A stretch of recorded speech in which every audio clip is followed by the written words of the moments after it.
They've been hating on us. They've been murdering us. They've been killing us. All right? They've been studying us. Okay? That's why the Lord got the spiritual scope on this devil, man. Yes, you got it. Continue on, it says, and consulted against thy hidden ones. And consulted against thy hidden ones. All right? Now, we can jump back. Was there any more on that? Yeah, you continue on. Psalms 83 and 4. They have said, come and let us cut them off from being a nation. So here it is. Started with Esau and Edom being the head enemy, and he was blessed with the sword. He decided to use his craftiness, his evilness, his blessing to cut us off from being a nation, man. All right? He's that wise, he's that old serpent. All right? He's that same individual. All right? The scripture says what? He shall be wiser than Daniel. Okay? Yep. The scripture talks about the wisdom of Tina. Yep. All right? The scripture mentions about Amalek. All right? And you other he's Moab, and so on and so forth, man. You guys have tried to cut us off from being a nation, and you guys did. But the Lord brought us back. Yep. Okay? Yep. And you guys can't do it no more. You continue on. Psalms 83 and 4. They have said, come and let us cut them off from being a nation. And that them is talking about the nation of Israel. All right? How can they always get us Israelites? The so-called Negroes, all right, the so-called West Indians, so-called Haitians, Dominicans, and so on and so forth, all the way down to Issachar, man. The so-called Mexicans. They always cut us off, man, from doing certain things. And that very thing is to serve our power. Yep. Because at the end of the day, they hate us serving our power. All right? That's why it's going to be a big old slap in the face once the miracles come. Hey, this is power. They hate this. Yep. Okay? You got to argue. Continuing on in Psalms 83 and 4, it says that the name of Israel may be no more in remembrance. That our name will be no more in remembrance, all right? Our forefathers, they fought so hard, man, all right? With their endurance, with their faith. They try to cut that off, all right? But we've been rewired and reconnected through Yahweh Shema Shah, man. Right. They try to cut that off by using replacement theology. Yeah. Saying that salvation is for everybody. Everybody can be saved. Yeah, you have that time period where it's called, it means rebirth. What's it called? Yeah, the Renaissance. All right, they try to, this to cut us off from being a nation. But here we are still serving our power, man, through his grace and mercy that he gave us, man. That's what makes this word so powerful. That's what makes this alarm so alarming, all right? People hear it, and they're like, oh, man, what they doing, okay? Or people hear, their judgment, or, whatever the case might be, and they feel it, man. Whether they going to act it out, show it or not, okay? You got it, This is Baruch, chapter 2, verse 30. For I knew that they would not hear me, because it is a stiff-necked people. Stiff-necked people, hard-headed as hell, man. Eating pork, getting all types of widow, things done to you, tattoos, just being out there, man. Being hard-headed as hell, okay? And we were once a victim to that too, okay? But here go the difference. There's a great calling, man. All right? You still have time to repent. Yep. You still have time to endure it in our power, man. Yep. In his name. In his name only. Okay? Continue on, Aki. Oh, continue on. It says, but in the land of their captivity, We are in the land of our captivity. Look around you. You can't really enjoy yourself in this place, no matter how much money you got. You still gonna feel the sense of unhappiness. You're gonna feel the sense of sadness. Maybe a sense of depression, all types of things, man. Always needed more. Always need this, always need that. But in the kingdom of heaven, we're gonna be perfect. We don't have, hey, no more crying, no more sighing, all right? But that comes with enduring on this side, man. All right? You got it, it says, but in the land of their captivity, they shall remember themselves. and we're remembering through Yahweh Shema Shah who let us remember. Okay?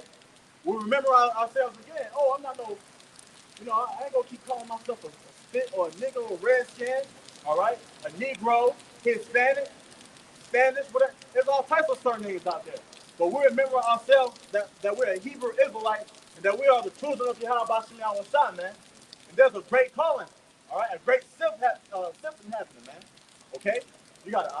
But continuing on, it shall know that I am the Lord, their power. Right? And humbly saying, we know Yahweh Shema Shah is our power, man. Through grace. All right?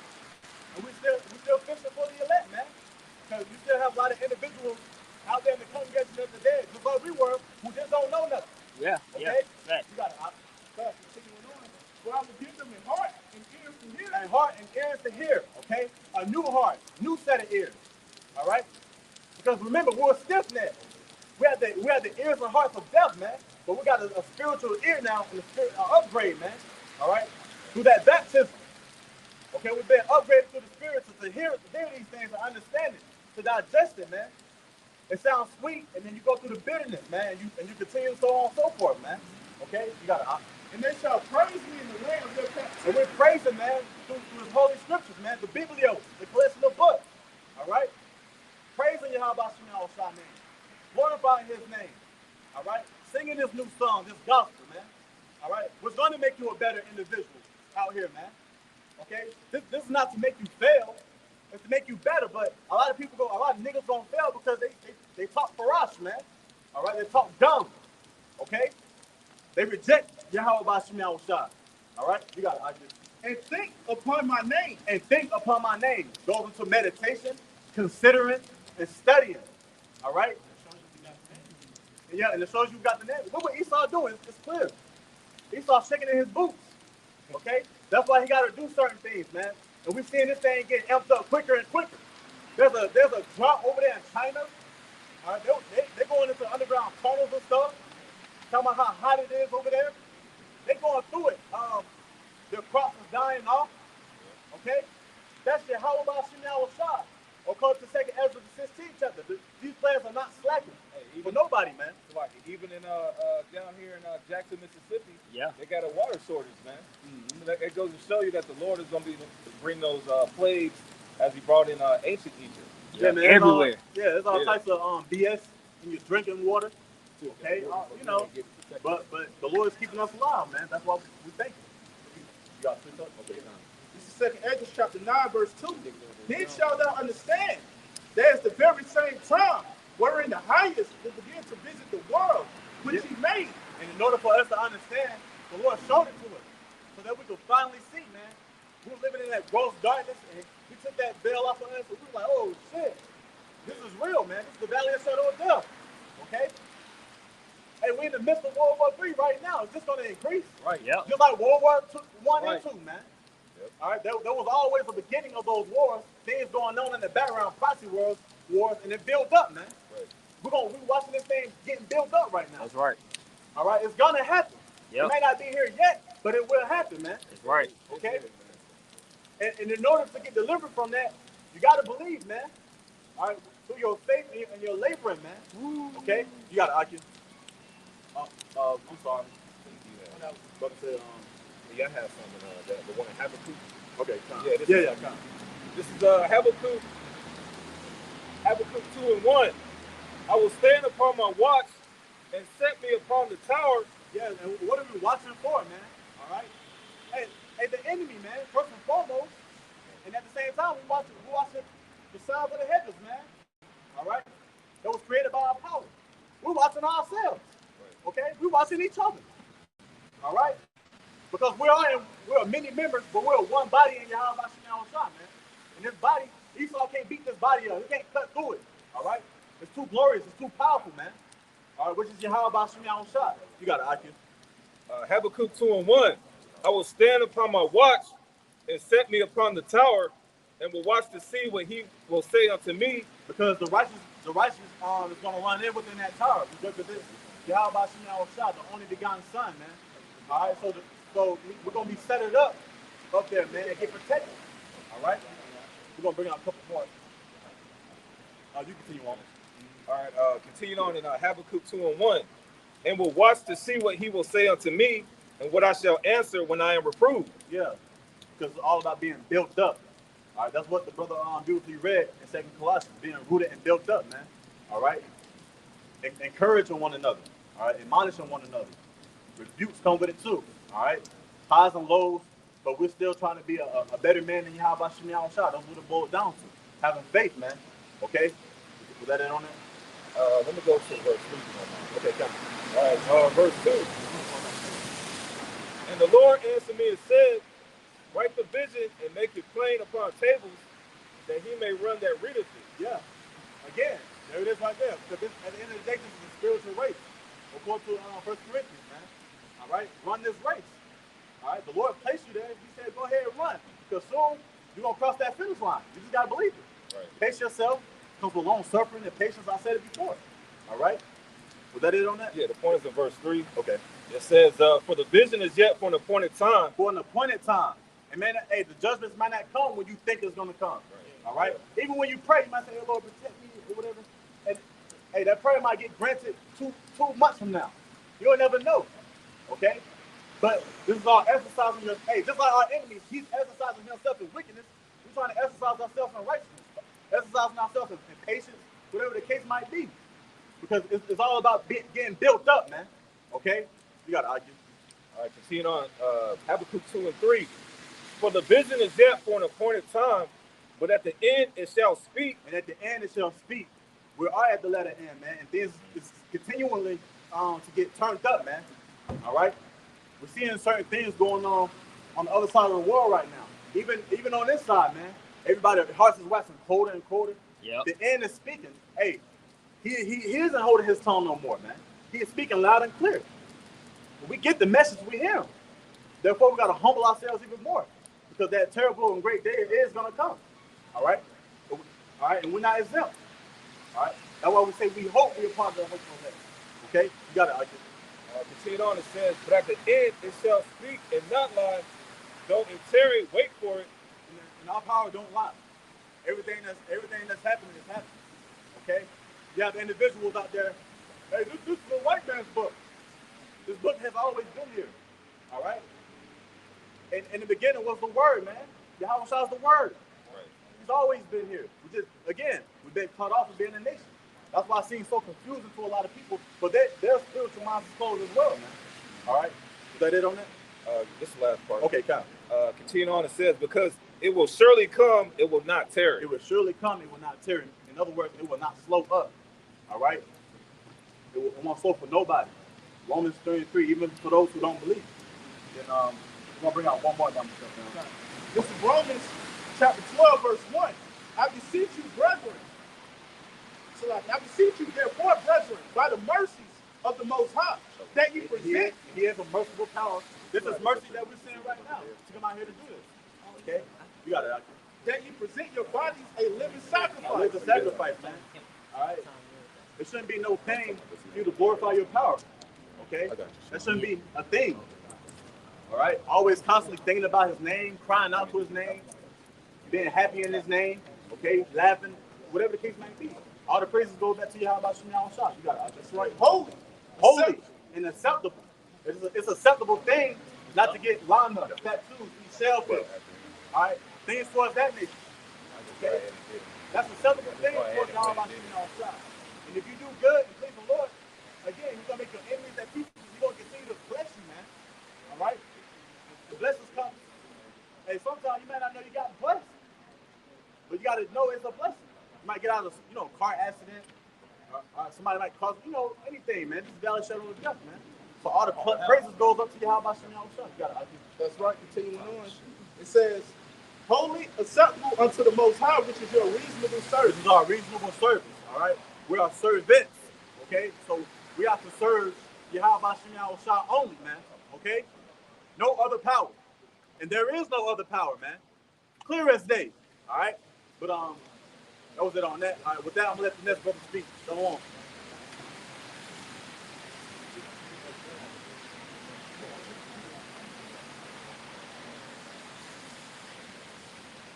right, shalom. Let's see. Matter of fact, brother, I just talked to you. Can you pull up the word excuse? All right? Pull up that word excuse, and we're going to start with that. Get Luke 14. Then they began to make excuses. Luke 14 and 18. Well, just start where, where the character, where the wisdom starts. Yeah, Luke's going to get this. Go ahead, brother. Let's see what the word excuse means. From the Edgemont Online, excuse, attempt to clear someone from blame, find excuses for, apologize. All right, so reread that.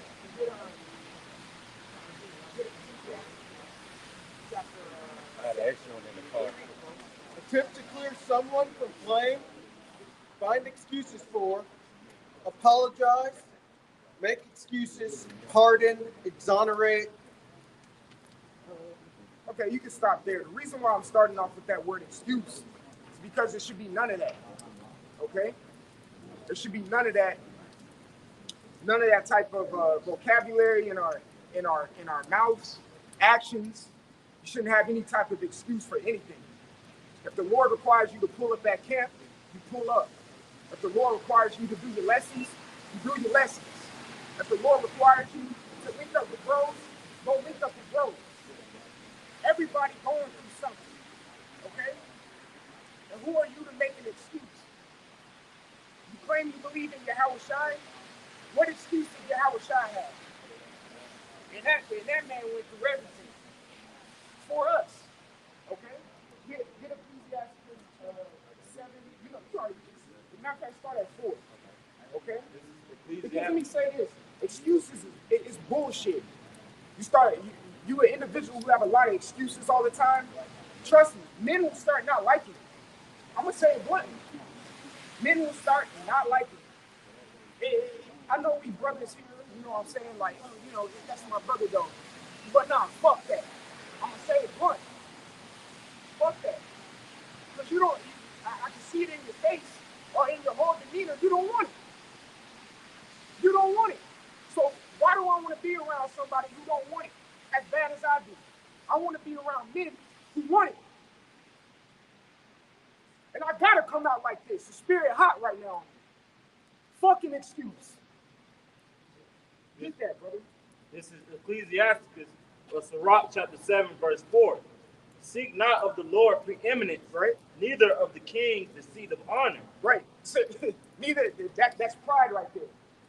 But you have some men who have mixed. I'm speaking in general. You have some instances where a man will make up an excuse, but expect an office. Go ahead, bro. That's like oil and water. That don't mix. The scriptures say you desire, the office of a bishop, and then it gives you the adjectives of what a bishop should be. Yeah. And not in one. And do you see excuse in there? A bishop makes excuses. Go ahead, bro. Verse 5. Justify not thyself before the Lord, and boast not of thy wisdom before the king. Keep going. I think verse 5 to 20. Well, hold on. You said you read it. Justify not thyself before the Lord. When you start justifying yourself, it sounds like an excuse. Hey, bro, how come you didn't do this, that, and the Well, I you know what I'm saying? Go ahead, bro. Verse 6. Seek not to be judged, right? But being not able to take away the nation. All right, you can stop right there. Hey, even that precept to go along with Matthew 7 chapter, 7 and 1. Because you shouldn't seek to be a judge. Go ahead, bro. This is Luke chapter 14, verse 15. And when one of them that sat at meat with him heard these things, he said unto him, Blessed is he that shall eat bread in the kingdom of the Most High. Then said he unto him, Certain men made a great supper and bade many, and sent his servant at supper time to say to them that were bidden, Come, for all things are now ready. Verse 18. And they all with one consent began to make excuse. That's funny too, because he says he bid him to the supper, and he said all things are ready. So what excuse can you make? Everything's already done for you. So you conjuring up an excuse, you're just pulling something out your ass because you really don't want to do it. At the end of the day, who wants to be around an individual like that? You see what I'm saying? So reread that. Because what does the scripture say in Psalm 69? I want to say, matter of fact, get that. Psalm 69. I want to say it's like Psalm 69 and 18. The Lord daily loads us with benefits.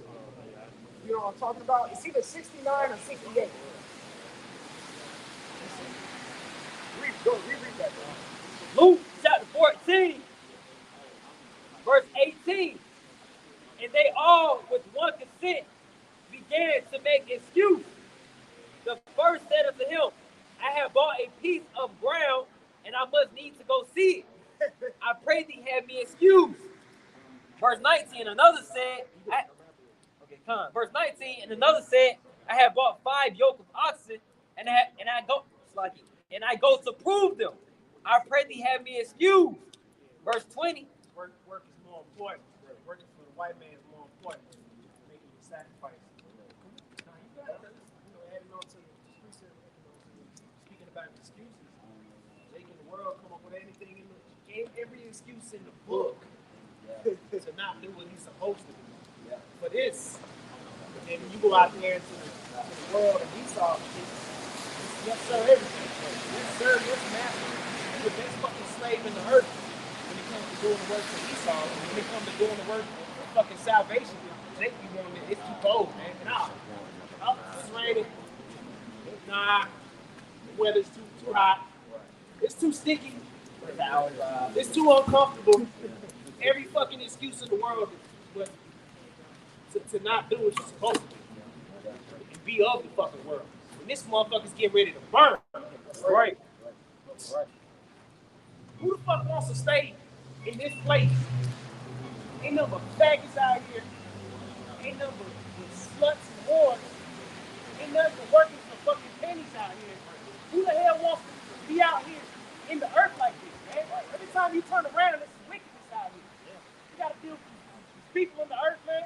These people in the earth don't give a fuck about us, man. Don't nobody care about what we doing with us right now. The men that's out here, the 20 plus men that's out here on the street right now, on a Sunday, in the holiday season right now. That's right. Everybody's out here firing up grills and shit, throwing meat on the grill. We out here burning incense and preaching, pushing the word, man. Don't nobody care about us, but us right here. This is it. This is life right here, man. Not this bullshit sitting in traffic, working for a check every other week. That ain't life, man.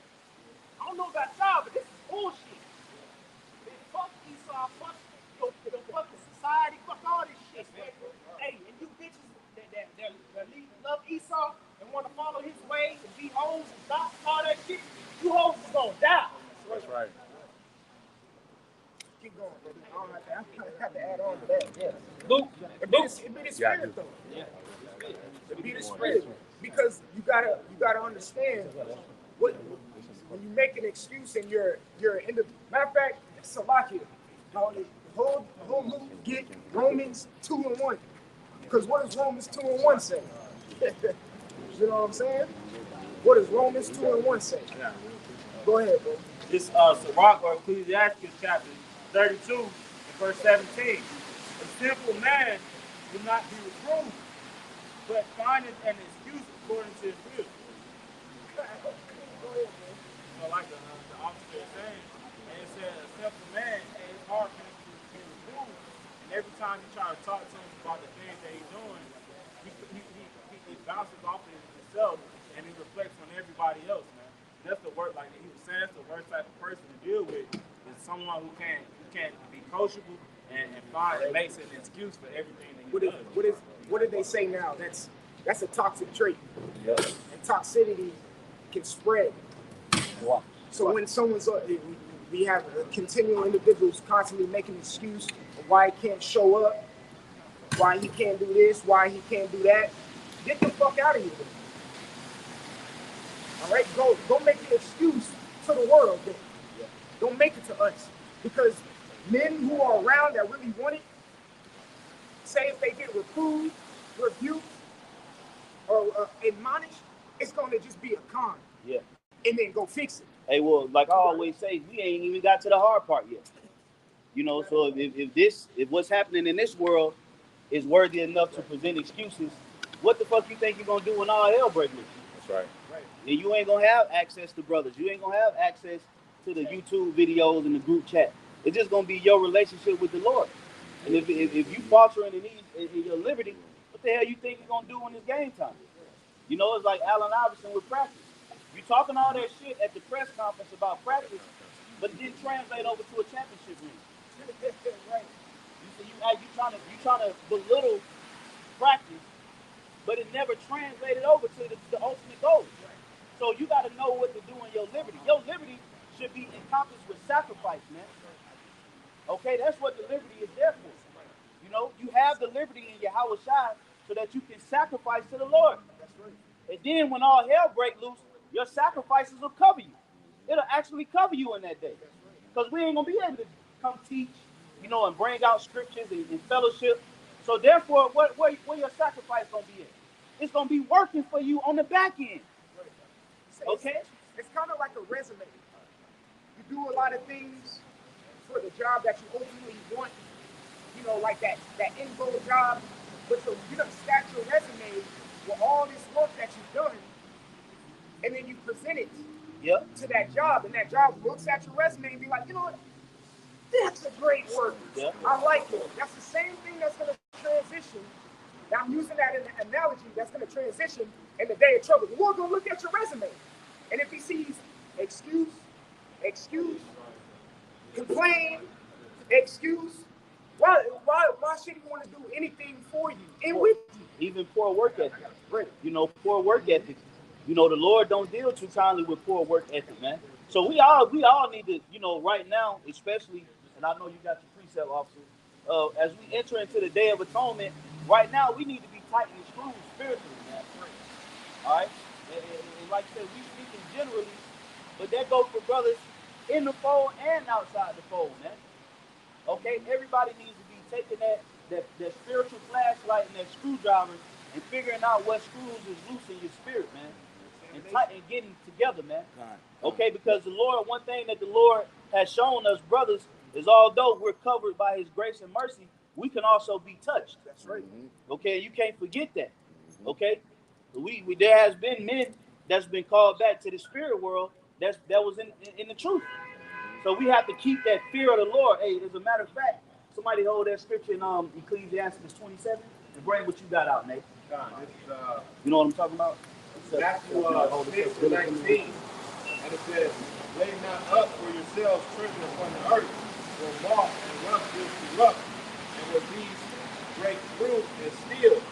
But lay up your treasures in heaven, where neither moth nor rust doeth corrupt, and thieves do not break through and steal." Right, and that, you know, that script always reminds me of one word. It's called determination. Yeah. Okay, so if you laying up, you know, the treasures in heaven, which in a sense is not something that's tangible at this very moment, but through hope, we believe it's going to be tangible. Okay, therefore you're going to have a determination, and determination excludes excuses. When you look at individuals, we always bring it up. Kobe, he had a certain level of determination that an excuse wasn't an option for him. Yeah. Fully convinced. What's that? If you're fully convinced, what's that called? That's called a conviction of purpose. That's right. If you have a conviction of purpose, nothing is going to get in between you and what your end goal is. Bring it out. Well, it says that in the book of Romans, the 8th chapter. Not life nor death, principalities, not anything of that nature is going to get in between the love of the Most High and me. That's right. So you have to have a determination to lay up your treasures in heaven. That's right. Okay? You know, hey, shit, because you don't got to be that much determined in this fucking world because it's a broad path. Shit, easy to get. It's everywhere. It's everywhere.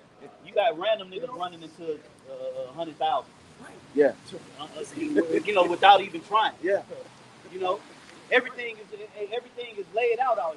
Yep. But see, in the truth, this is hidden treasure. Yeah.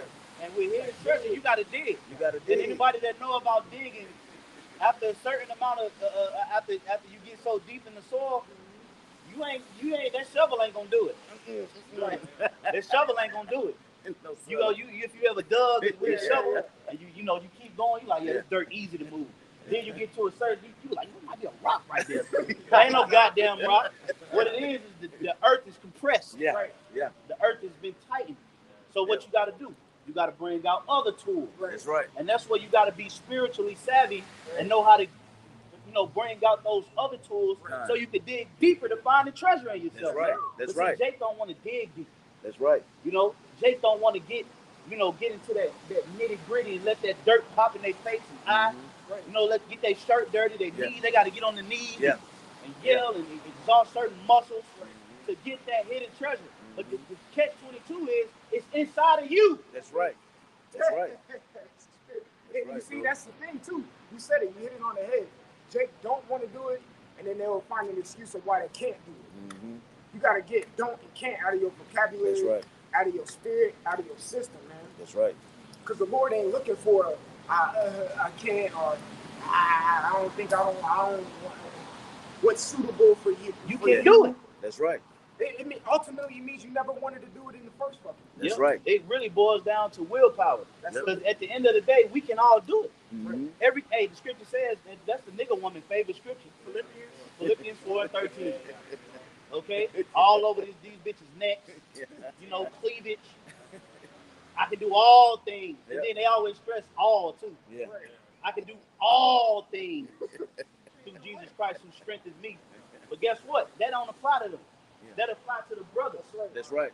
Because we're in Hamashiach Yahushua. The nigga woman is not in the Lord. That's right. Okay? So it got to be willpower mixed with faith, man. That's right. Okay? Remember, faith without works is what? Dead. It's dead, That's man. right. Okay? That's right. So you got to believe in the Lord. The Lord is alive. That's right.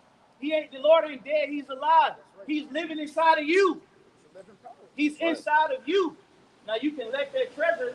Hey, y'all brothers, and I'm get these scriptures and hand it back to the officer.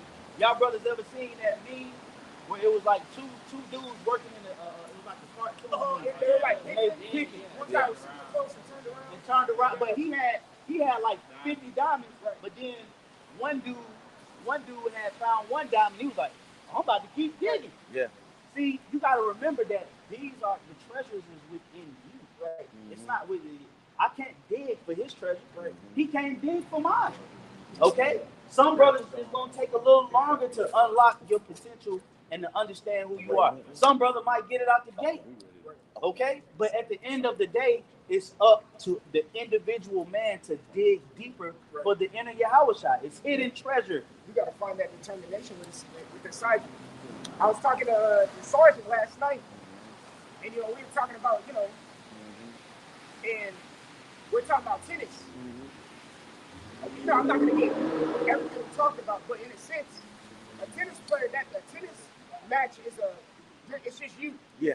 See what I'm saying? Yep. So if you get in your own head and you have an opponent, like you were saying, this is what I'm not taking credit for these words. This is what the sergeant said. If you get in your own head and you have an opponent, you fighting double. You fighting two things. In one of them, you don't even got to fucking fight. Fight.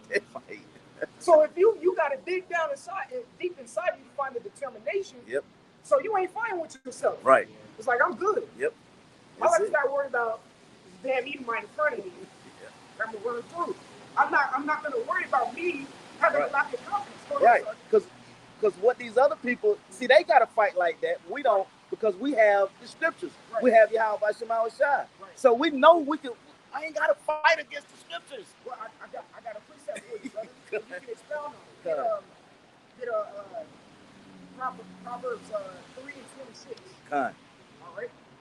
Because I know when Sicario was speaking, he brought out the word infidel. Kind. And what's the opposite of infidel?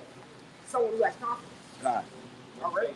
With example. Yeah. Infidel is lacking faith. Kind. Confidence is with faith. With faith. Kind. All right. So get that real quick. This is Proverbs chapter 3, You got it, Sergeant. Kind. verse 26. For the Lord shall be thy confidence and shall keep thy foot from being taken. That's right. See, and once you have confidence in Yahweh Shema Shai, it's always gonna keep you from slipping. The Lord got you. I ain't gotta fight that battle. Just have that confidence in the Lord. I know the name. I know the scriptures. And just like what Bishop was saying, when you digging in that hole and you got to go to a different tool, that's what making an adjustment. That's why it's different tools for different jobs. The water, brother. You just said it. That's Done. That's the spirit. Like, Done. right into it, because you said different tools for Done. different spirits, for different jobs. Yep. To Yep. take on, get that song. Get Done. that song. This is the book of Psalm chapter 68 and verse 19. Blessed be the Lord who daily loadeth us with benefits. Yep. Daily load us up with benefits, which are the tools Yep. that we need. So like, Yeah. to get the job done. Yep. Just like the deacon said, tools to get the job done. Yep. Those are the benefits that he gives us daily to be successful. Yep. So what excuse do you have? We read it in Luke 14, Yep. where it says everything was already said. Yep. And then they came with excuses. got all the benefits for you. Yep. All the tools, all the things for success, everything you need. So why the fuck you coming with an excuse? So that's why I'm so adamant about Yep. over there, bro. Yeah. I don't need to be around that. Right. You know what I'm saying? I want to be around need individuals that, who brother. can build me, and I can build them, and we can reciprocate that energy. That's right. And it starts with knowing your purpose. Why you're here. Knowing your duty, your obligation, what the Lord specifically wants you to do, man. Yeah. Because if not, you got all these benefits and good characteristics around you, and you won't even notice it. Man. Right. Because you don't know your purpose. Yep. And going out the resources. Like you said, taking heed on the resources that you have around you. Every brother is a resource in the eyes of Yahweh Shem Shah. Yep. The scriptures liken men unto different parts of the body. Yep. Every day you're using your ears. Every day you're using your feet, your heart. Every day something is functioning around you, within.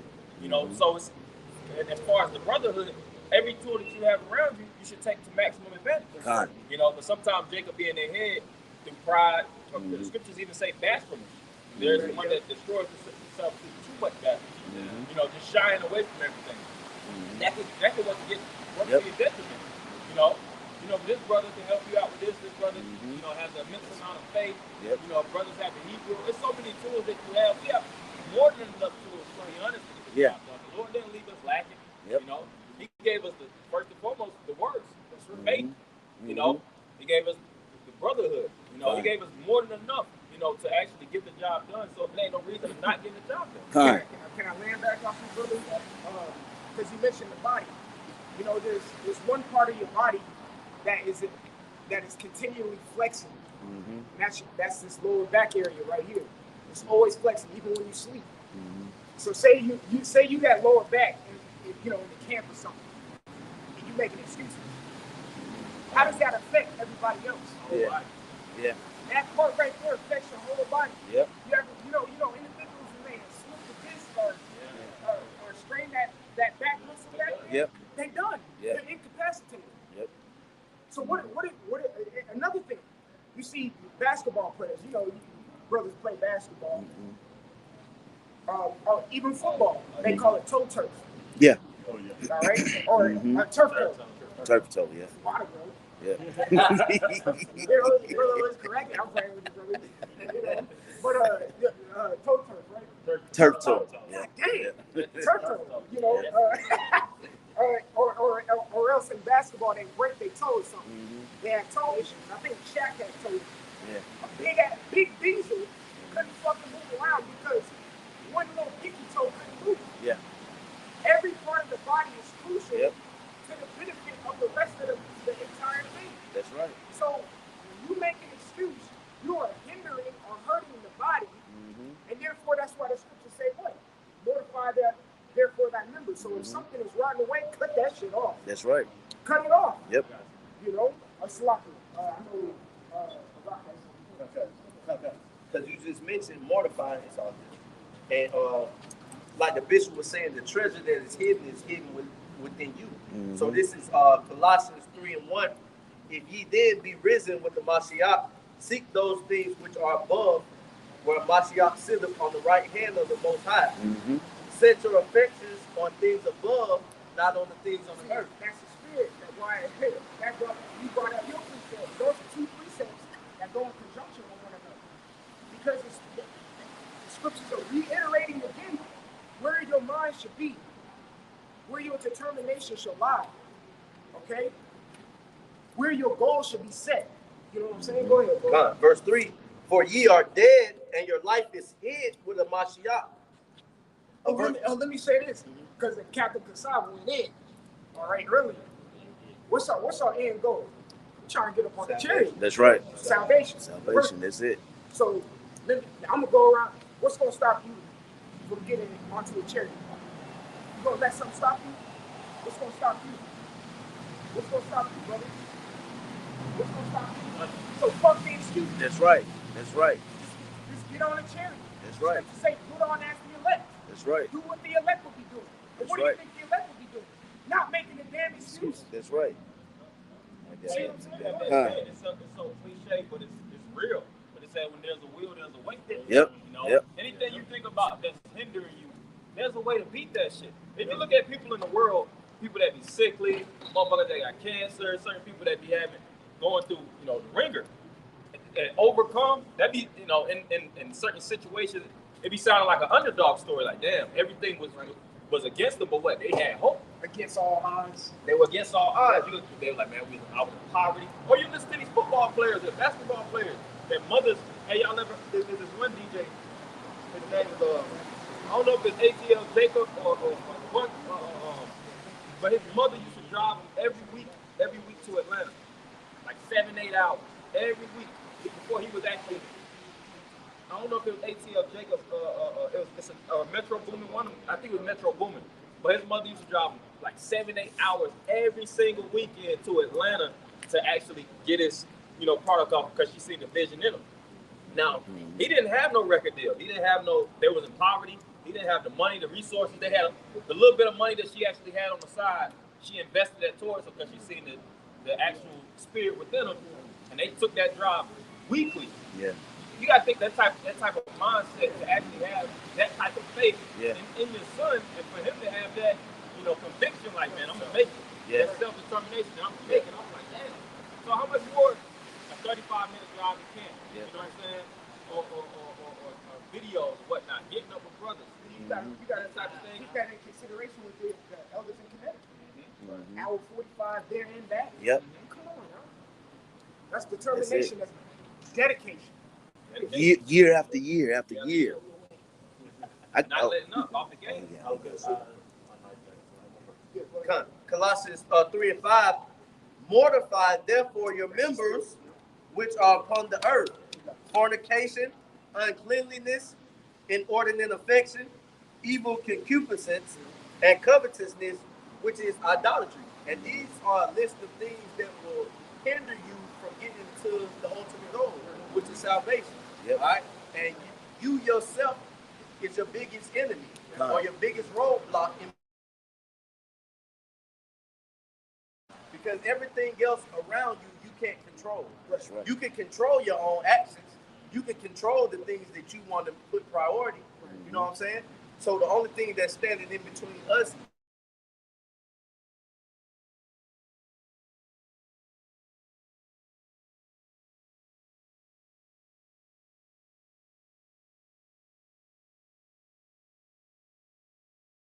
Go into it means to make a firm decision. You know, so you have to be firm. Like you always, like brothers always say, even the apostle, and you got to know what you're in. You got to know what the Lord requires of you. I'm gonna say, there's an old saying, right? And you know, from working in the service industry, and then you know, when we're talking about this, the saying goes like this: excuses are like buttholes. Everybody has one, and all of them stink. You see what I'm saying? So you can make up an excuse for anything, you know, but it's just that. It's just an excuse. You already had the tools necessary to solve the issue, but you didn't want to. What's the other saying? A good excuse is still an excuse. Yeah, good excuse is still an excuse. Yeah, good. Yeah. This is the book of 1 Corinthians chapter 2. I'll start at 1 because the point is in verse 2. It says, and I, brethren, when I came to you, came not with excellency of speech or of wisdom, declaring unto you the testimony of the Most High. For I determined not to know anything among you save Yahweh Shah Hamashiach and him crucified. You know, so hey, that's the the end goal, man. You know, is hey, we want to know Yahweh Shah, the Yahweh Shah in you, man. Hey, because like the deacon brought out 1 Corinthians 12 chapter about each one of us make up Yahweh Shah, man. So I want to know what part of Yahweh Shah this brother is. He want to know what part. So all that excuse or why you ain't around. Bro, if you ain't never around, how we gonna get to know that Yahweh Shah is? You actually getting something from you if you make an excuse. Why you can't be around or why you can't do a lesson. You know, hey, we each watch each other's lessons. But some of us be at the footstool or at the doorstep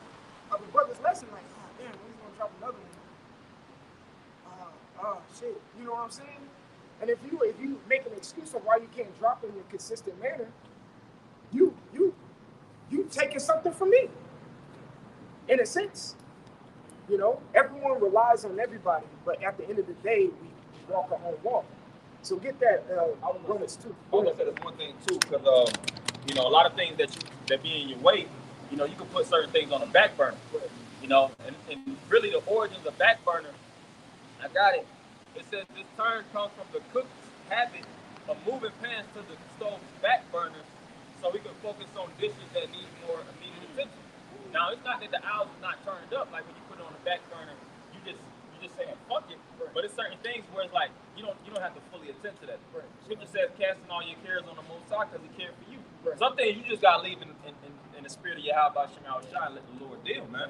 You know, that's what that, like you said, faith in your actions and everything you do, it all intertwines on it. It shows your character. Your character is determined by faith, you know, confidence, all these different attributes, like Paul said in 2 Peter, the first chapter. And it shows as a mirror on certain things that you actually in your performance. Playing basketball, like you said. If somebody's not actually taking the game serious, they're showing lack of character. You know, showing whether they focus more on the bitches, or they focus more on this, or fame, or notoriety. They came in there just for a check. A lack of professionalism. Lack of professionalism, lack of actual team, you know, team integrity. It's a lot that comes with that. Yeah, lack of respect. You know, so it's not just a one thing, man. You know, that's why, you know, like Bishop was saying, you know, these things are a constant chin checker for all of us. You know, to keep our heads on the swivel, because at the end of the day, the Lord can remove each and every one of us. That's right. You know? A good example would be Marcus Russell. Yeah. He got drafted to the Raiders. Yeah. He was taking serious. He wasn't there. It's like, they say he was big, but I mean, he still made it, but he didn't really have an impact. His career was short. Nobody took him serious. He Stayed didn't out of shape. Exactly. He didn't take the game serious. So get that real quick. Because, you know, you got to read Romans 1 towards the end and then flow into 2, but I'm just going to get straight to the point. You know what I mean? Go ahead, brother. This is Romans chapter 2, verse 1. Right. Therefore, thou art inexcusable, O man, whosoever thou art that judges, for wherein thou judgest another, thou condemnest thyself. Right. So pretty much the point of the matter is that in the very beginning of that verse, therefore thou art inexcusable. All right? Because there's no excuse. There's no excuse at the end of the day. All right? You're just supposed to do what you're supposed to do. I mean, I know this script kind of goes into the judging aspect of things. You know what I'm saying? You know, but in a sense, what we're speaking about right now, even if you have an excuse not to do this or that, you're still inexcusable. That excuse is not going to get excused. Okay? Yet your absence in the spirit isn't going to get excused because you have the opportunity, which all brothers know by now. It's like one of my favorite words. It means the opportunity means a chance for advancement. You have the chance to advance in the spirit, and you have the chance to do what you were supposed to do. So when the time comes to take that chance, and you missing all the questions, bullshit after bullshit's happening to you, and then you look at the Lord like, the Lord's gonna look back like, well, you gave me bullshit, so that's what you're gonna get in return. And that's the bishop put in the group chat, beware the sacrifices that you put in are put up to the Lord too. All right? Because Cain still sacrificed, didn't he? He still sacrificed, but it was a shitty one. All right? And then made all the excuses in the book, and then ultimately did what he did to Abel. What the scriptures say in the Sirach, the sacrifices of the wicked are ridiculous. Yep. Sacrifices of the wicked are ridiculous. You should do something real quick. It says, for thou that judges doest the same thing. But yeah, it's the same thing. That's why it's calling you a hypocrite. See what I'm saying? Well, shit, no, that goes along. All right, bet. Say we have a gathering or you got to make class or whatever, camp, whatever. All right? that I can't make it right now. You know, I live hour 30 minutes. I'm random. I'm saying something random, not specific a person. Just random. It's general. I live an hour 30 minutes away. I wouldn't be able to make it. But then a brother who lives 2 hours away is there. So what's your excuse? You see what I'm saying? Or damn, I have my kids, or whatever. But then you got an individual who pull up to a class or to a gathering and got their sons with. What's your excuse? You see what I'm saying? And bros are gonna be like, okay, con. But don't get me wrong, we ain't sitting here being harsh as fuck. Like we get it too. Babylon comes. And Babylon's a bitch. We hate dealing with bitches. And then, bitches be aggravated. Babylon is a bitch, so we get it. Sometimes you are caught up with certain things in that sense and of that nature. But when it's just like a blatant excuse and it's continual all the time, man, we don't want nothing to do with you. Well, it's just like a job. Right. You know how it is on the job. They call out. So, yeah, the job just, it's like, just look at the work ethic. So, if there's certain people that call off, it's like, yeah, he's dedicated. Yeah. I ain't even sure, But if you certain individuals on that job, they're like, man, he just over getting fired. He's just like, that's on the job. Well, one more fucking time. I was in the office and I heard somebody call in, and he said something, and the supervisor had talked to him. It was like the super, how it is people in the tier. But it's like, yeah, so and so said that they gotta get off because of so and so. He's like, yeah. So he said so and so. You're like, all right. I already know his body language. He was already like, yeah, this nigga always got some damn excuse. Yeah, always got some situation. Hey, Zakaria, what's in Baruch? The scripture say what? Seek the Lord 10 times more, right? I know. I just said that because you love that scripture, right? So in a sense, while I say that, we're here right now, and I was saying you might be on your last leg. In a sense, we're all on our last leg with the Lord. What did Jeremiah 15:1 say?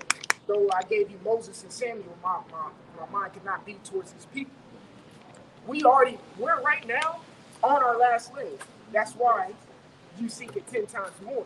That's why your determination and dedication should be at an all-time high and continually growing exponentially every day, because each day is an opportunity to get better. Today should be better than yesterday. You should have, even if it wasn't a dramatic change. Maybe yesterday you read one chapter, and today you read 2 chapters. It's not big. But it's better than what you did. If you keep adding on top of that. You see what I'm saying? So I'm on my last chance right now. Brothers, we on our last chance. You know what I'm saying? You on our last go around.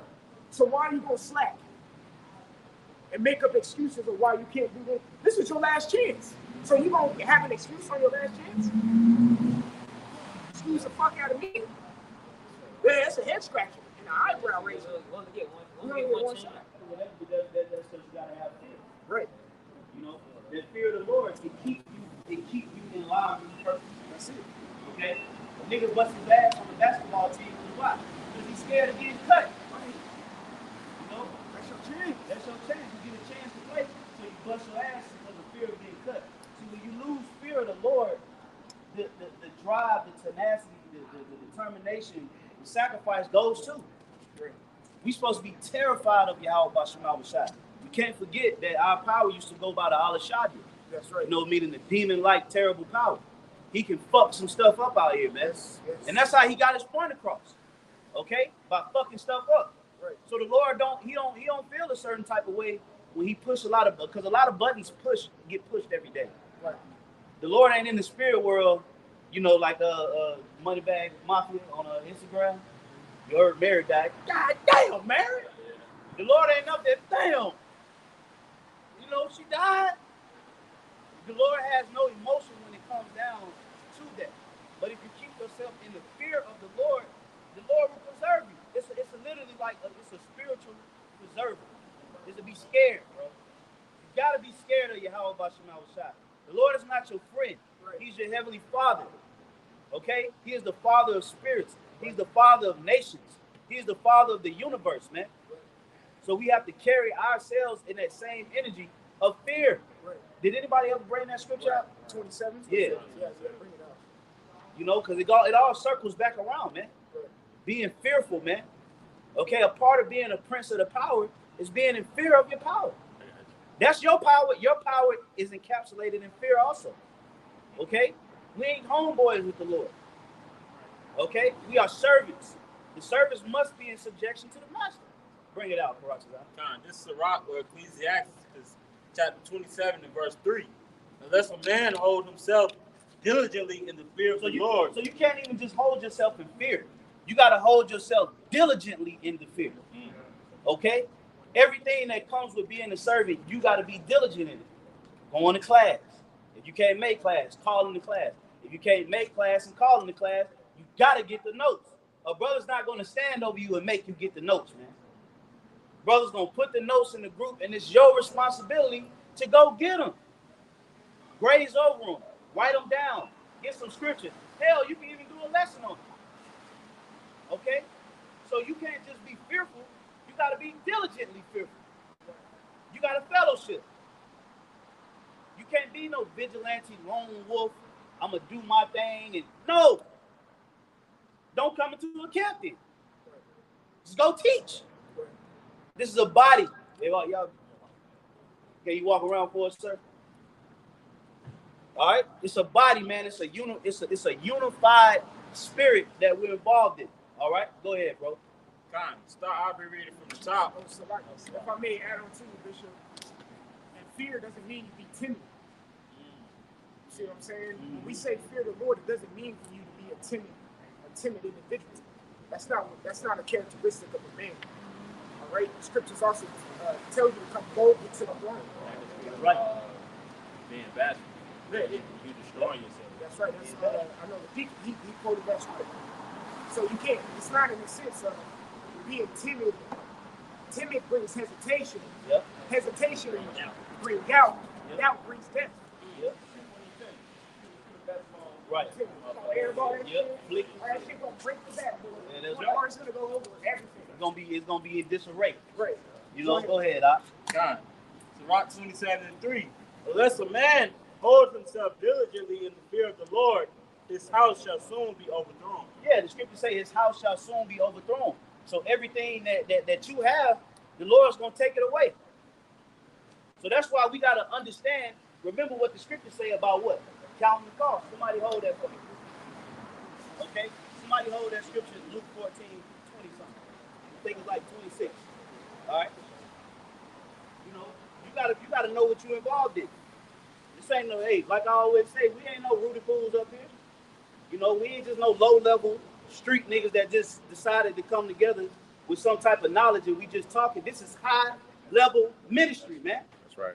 Okay? We're serving the creator of the universe. This service is not low-level, man. Shalom, brother. All right? Go ahead, Al. Sirach 21, Sirach 27. Yeah, read 26 and 27. Really start at 25. Sirach. Oh, I'm sorry, Luke. I got Luke 14. Yeah. Go ahead. Luke 14 and 26. If any man come to me and hate not his father and mother and wife and children and brethren. Now, you may say, well, why you gotta hate? Well, no, that's not talking about hate in the form of how the world sees hate. All right? That's talking about a strong disregard, man. Okay? Having a strong disregard for these family members if they prohibit you from doing the work. Okay? So you got to strongly disregard that crap. Like, man, I ain't worried about, I'm not playing daddy daycare. Well, I ain't trying to be the best husband on the earth. You know, I'm not trying to be the best son to my mother. Okay? No, I got work to do. And the work needs to be tended to. Because if we can't get the work done, the Lord finds somebody else to get it done, man. Okay? Go ahead, bro. And mother and wife and children and brethren and sisters. Now, you really think the Lord wants you to truly hate your children in the way that the world pushes hate in it? No. Okay? Be logical. You got to be logical when you read the scriptures. Okay? This is talking about having a strong disregard for them in aspects of the service, man. That's what it's going to read down and say. Go ahead. It says, in his own life also, he cannot be my disciple. So the Lord ain't saying, you got to hate them. He's saying you have to hate them in order to be his disciple. You have to have a strong disregard for them because you got to go learn. If you look at Kobe Bryant, we keep bringing Kobe Bryant up, or even any professional athlete, okay? Them niggas don't be around their kids. They don't be around their family like that. But does that mean that they don't love them? No. Okay? It means they really love them because look at the benefits that they get on the back end of that sacrifice. Now he can't be up in there warming up bottles and testing it on his arm. Right. You know, just shaking the bottle, you know, burping them every day. No, he got to go to practice. Okay, he got to go to the team meetings. He got to travel to the games. Okay, he got to smash some hoes. Boxer that's into his craft, he ain't having sex for like 6 months to the match ago. Yeah. Yeah. That's dedication. That's dedication. So what more us, and we're doing this on a heavenly. This is a heavenly service. All right, keep reading on that. It says, and whosoever doeth not bear his cross and come after me cannot be my disciple. Yeah, and the word disciple, the root word for disciple is discipline. Okay? And what's equated with discipline?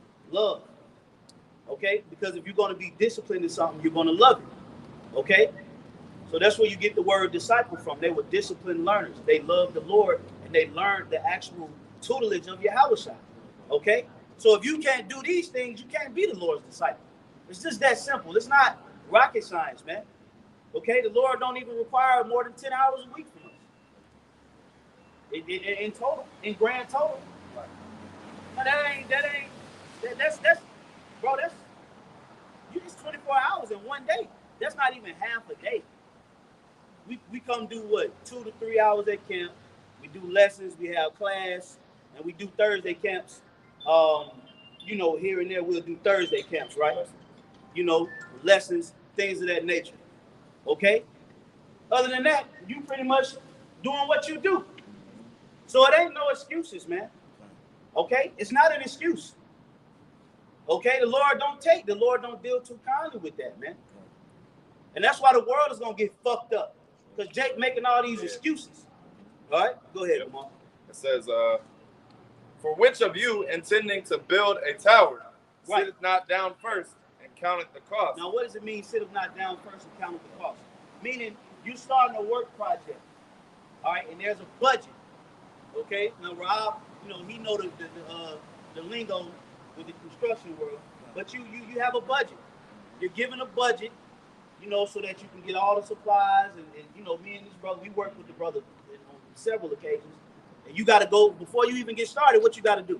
You got to go to Home Depot. That's it. Yeah. That's it. You know, you got to go to Home Depot. You got to have a list. And it take you what, sometimes 2-3 hours. Yeah, 3 hours in there. Yep. You know, so you got to know what's on your card. You got to make sure everything is accounted for. So when you get to the job site, you take everything out, you good to work. Yeah, it might not even be your only one. That's right. Yeah. You might have undershot it or overshot it. Yep. You might got to return some stuff. Yep. Jake be going up Jake going up in Home Depot with the food stamp card. You know, supposed to be getting screws and nails and things like that, but instead they buying Snicker bars at the front. You know, go ahead, Al. Okay. It says, and whosoever doeth not, and counteth the cost, whether he have sufficient to finish it. Mm-hmm. All right. Meaning you got to know what comes with the territory before you come in the truth. Don't come in the truth griping about the things that you got to do when you're supposed to knew that before. Right. Okay? Don't do that, man. When it's time to fellowship, you got to link up. Yeah, you got to link up. Nigga, you don't read the scriptures. Okay? Yeah.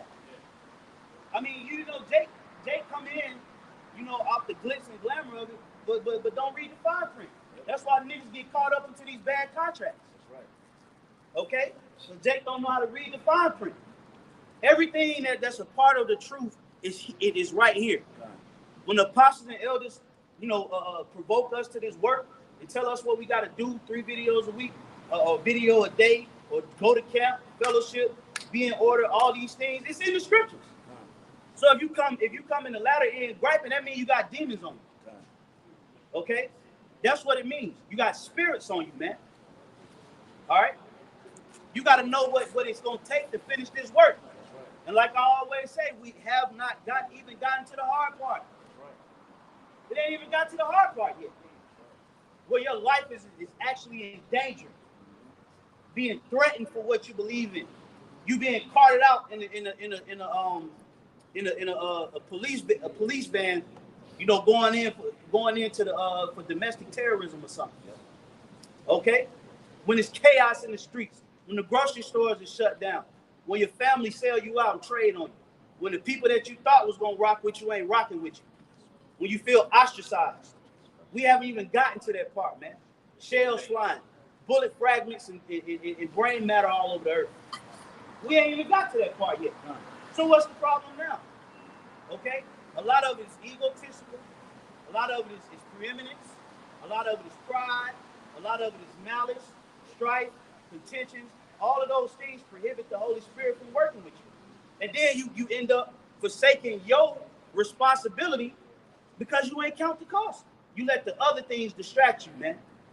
The other vanities distract you from the initial work project. Okay? Keep reading. Can I make a point real quick? When you building that, like you said, with the materials and stuff. See, when you building that house or whatever it is you building, you don't want to run out of cost. You don't want to run out of money. What it takes to build that house, because if you do, then you'll be like these contractors or these builders that can't finish the job. Yeah. Then it's just everything just go to a loss. Why did you even start that whole job? Yeah. When you get you right, you 50% in, now you just gonna lost money, lost. Why did you even start the job then? Hey, and I do that. Yeah, I be doing that. I'm pretty sure brothers do that too. Like you ever been driving around and you see a construction site, like they still working on that shit. Yeah. You look at the sign, like, oh, who's in charge of this project? Yeah. You know, it should have been taking like 3 years. Like, what the fuck? Yeah. You see the sign, project by, Kiever Dalton or something like that. Yep. Like, whoever that is, man, that nigga's an asshole. This nigga been building on this fucking gas station for 2 years. What's wrong with this guy? This nigga be chilling. You don't want to be considered in that. You're going to get mocked, man. Yep. Okay? You're going to get mocked. You're going to get looked at. Like, hey, I don't know about this guy, man. All right, keep reading on that. Verse 29 says, lest haply, after he had laid the foundation and is not able to finish it, all that behold it began to mock him, saying, this man began to build and was not able to finish. And we've done that to several individuals that came within the truth and then fell out. And you go back to their page and you just see that 3-month gap, that 4-month gap, then turn to a year. You're like, yeah, where are these guys at? Yeah. Shy Israelites. Yep. Egghead them up there in Detroit. 14th Street. You can't even find certain of these guys like 14th Street. Man, there was so many of them. But guess what? Now you can pull up their job. You can pull up their job site. Only one that you really did, this nigga Marwar, boy. Yeah. That nigga there, boy. This nigga is driven by the forces of the left hand side, man. Like, you ain't got no fruit. You don't get no views. Marwar. Oh, man. You just out in Vice City. Just what's pushing you? That's a special case right there. But usually, majority of people don't do that. Marwar just filled up with demons. He still got crack residue flowing through him, probably. Okay, go ahead. Bring it out. Yeah. That was really good. I got that was real quick one. 2 Timothy 4, and I'm gonna start at 5. It says, "But watch thou in all things, endure afflictions, do the work of an evangelist." Hey, if I may say something on that first part, it says, "Watch thou in all things," including yourself. Okay, everything got to be covered, man. You got to look at your patterns, man. You got to look at your sacrifices. Everything, it ain't always about the next man. Majority of the time, it's about you. Okay, what the fuck am I doing, man? What am I doing wrong? So you got to watch in all things, man. Go ahead, brother. It says, endure afflictions, do the work of an evangelist, make full proof of thy ministry. Full proof. To prove something is evidence. You have to have evidence in order to prove something. Nobody ever proved the case without evidence. Okay? You ain't just gonna, to convince the judge that this is true with no evidence. So what is the evidence that we're using to prove that we believe? Okay? The works. Sacrifices. The sacrifices. The water. Well, when you go into evidence, it's usually from what? Forensics. Forensics is basically on the groundwork, man. Whether it's blood traces, saliva samples, his boots on the groundwork. You watch these criminal investigation shows, that's the dirtiest work. Yeah. Where they have to actually go into magnifying. They have to figure out some type of trace to get some form of evidence to take it, like you said, to convince the judge, and actually show it where the jury, like, oh man, that's an insurmountable amount of evidence right there. And you know what, brother, if I may say too, even the forensics and the detectives and all that, hey, like you said, they might get a call and they might be on call. They ain't got no call over who getting shot and killed. Right. A nigga might get his brain blown off at 2 in the morning. You the head detective. All right, I'm on the way. You gotta get your ass up. Gotta get your ass up. That's part of the job. That's part of the job. Hey, because duty calls, you gotta answer. That's it. Duty calls, you gotta answer. You gotta know how. And it says, verse 6, for I am now ready to be offered, and the time of my departure is at hand. Yeah, but see, because Paul was at the stage in his life where he knew he was getting ready to go back to the spirit world. So he was exhorting this particular church, when he wrote that letter to Timothy, and to give to a particular church. I can't remember which church.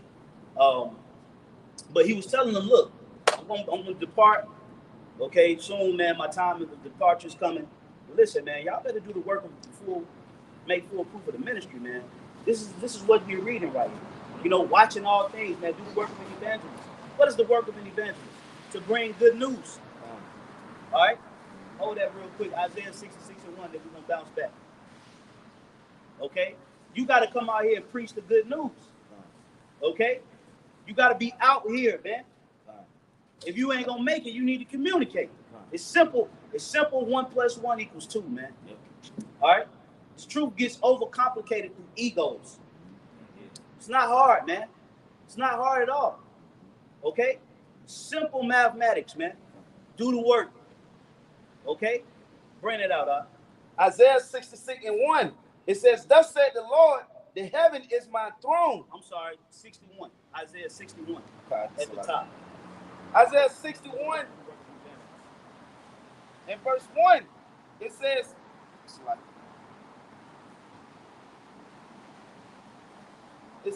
the Spirit of the Lord, Yahweh Shemawashah, is upon me, because the Lord had anointed me. Now this is Isaiah talking, but that's talking about all of us. The Spirit of the Lord is on us, okay? Because the Lord anointed us. We are the Mashiachim, all right, the anointeds, because we are Yahushua, which we was going into earlier. Yahushua is not dead. Just because he's not here with us in the flesh, he's not dead. He's inside of us. His spirit is inside of us. You just got to dig deep to extract that beautiful treasure that's in you. Okay? And you can't have malice. You can't have malice in you, because that treasure is going to get smothered. You're not going to be able to fully expose that inner Yahushua that you're looking for, man. Okay? So the Spirit of the Lord is upon all of us. Go ahead, Rob. It says, because the Lord had anointed me to preach good tidings. The good news. That's what the word gospel means. So when you come with the gospel, yeah, you tell, of course, America gonna be destroyed. Edomites going into slavery, Hamites, all of that. The concentration camps. But guess what? The Lord is also going to save a remnant. That's right. Okay, that's the major part of the gospel. Yeah. The salvation. Okay, we trying to get these people out here that's a part of the elect to understand this, man. And that's the heart. Really, that's what's taking the time. Because America's already won. I mean, this place is already over anyway. You said you more concerned with the salvation of the righteous and the destruction of the wicked. That's right, bro. Because these people are already dead zombies. Yeah. We trying to get the righteous out of that dead state of mind, and that's what takes the time. That's right. Because Jake is stiff-necked. Okay? Jake is hard-hearted, man.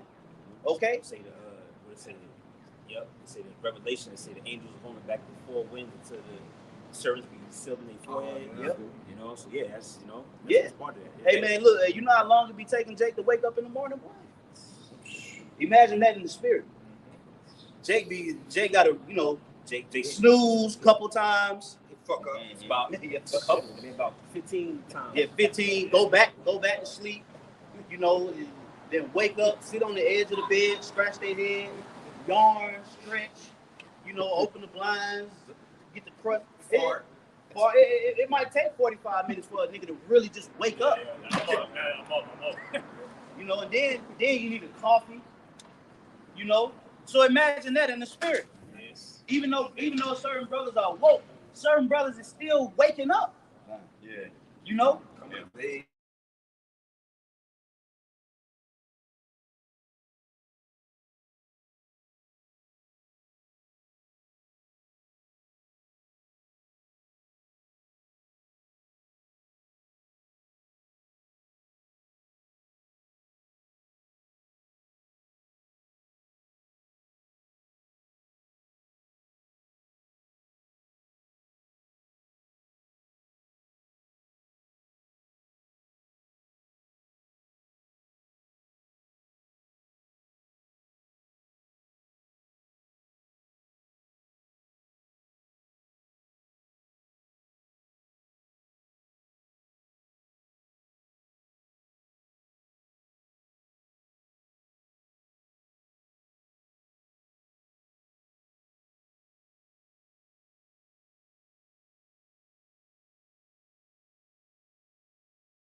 It's not just specified to one individual.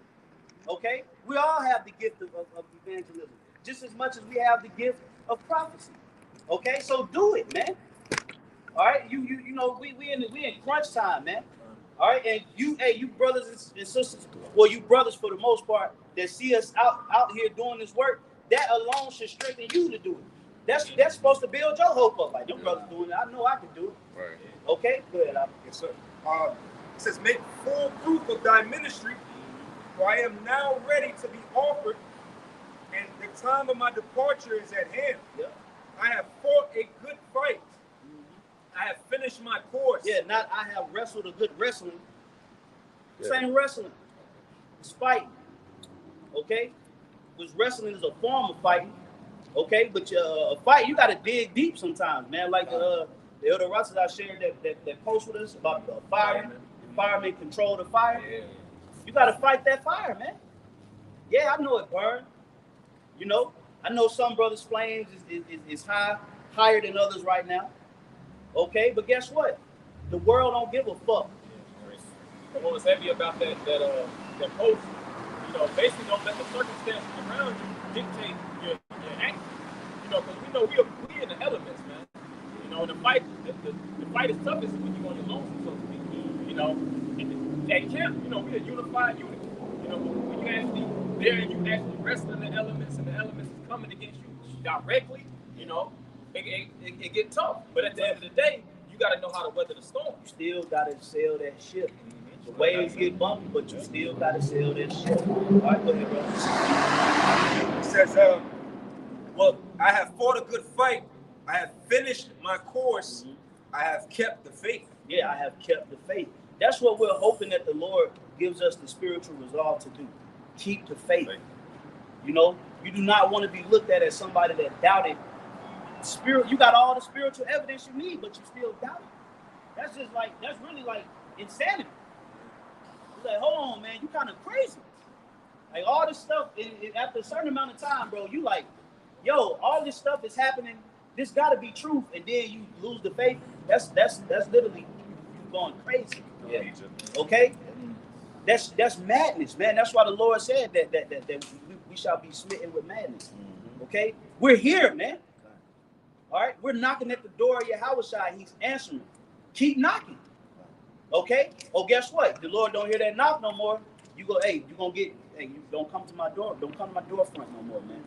You know them little kids, them little nigga kids. You know, back in the day, they might have broke a window or be fucking your yard up. You know, then after a while, you know, beating on your door all day. Can he come out now? But then after a while, you like, hey, look at little nigga, don't knock on my door no more, man. Y'all little niggas go down there. Because why? Because you're being an asshole, man. All right. So I said, get thee behind me. What he said, I never knew thee. Yep. Verily, they shall say, Lord, Lord. Yep. He said, get behind me, you workers of iniquity, for I have not known thee. So you don't want to be in that cluster. Okay, you want to be in that group of what we reading from the Apostle Paul. Somebody that fought his fight. All right. And a lot of our courses don't finish on the chariot. We ain't gonna have to depart in the manner of Paul, okay, or the rest of the disciples. We're gonna be tried. We're gonna be cast into prison. Some of us not gonna go to prison. So whatever your lot is, you gotta know that you have the opportunity for your faith to finish in a chariot. All right? That's hope. That's hope. That's the definition of hope right there, man. Yep, it is. Y'all hope to get on the damn chariot, bro. God is dead of one of these, man.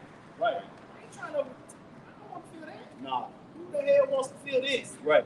If you want to feel that, you got demons on you. Because you think it's just, you think it's like a lighter, like it's gonna feel like a lighter burning your ass. That's gonna be a fire that you ain't even gonna be able to describe in degrees. Okay. The Spirit of the Lord gonna be in that fire. Yep. Cursing you hell out. Yep. That's right. You ain't shit. That's right. Go ahead, Barzal. I saw James 1:21. Wherefore lay apart all filthiness and superfluity of naughtiness. Yeah, the word superfluity means excessive. Okay? Now, yeah, we do go off. You know, we slip.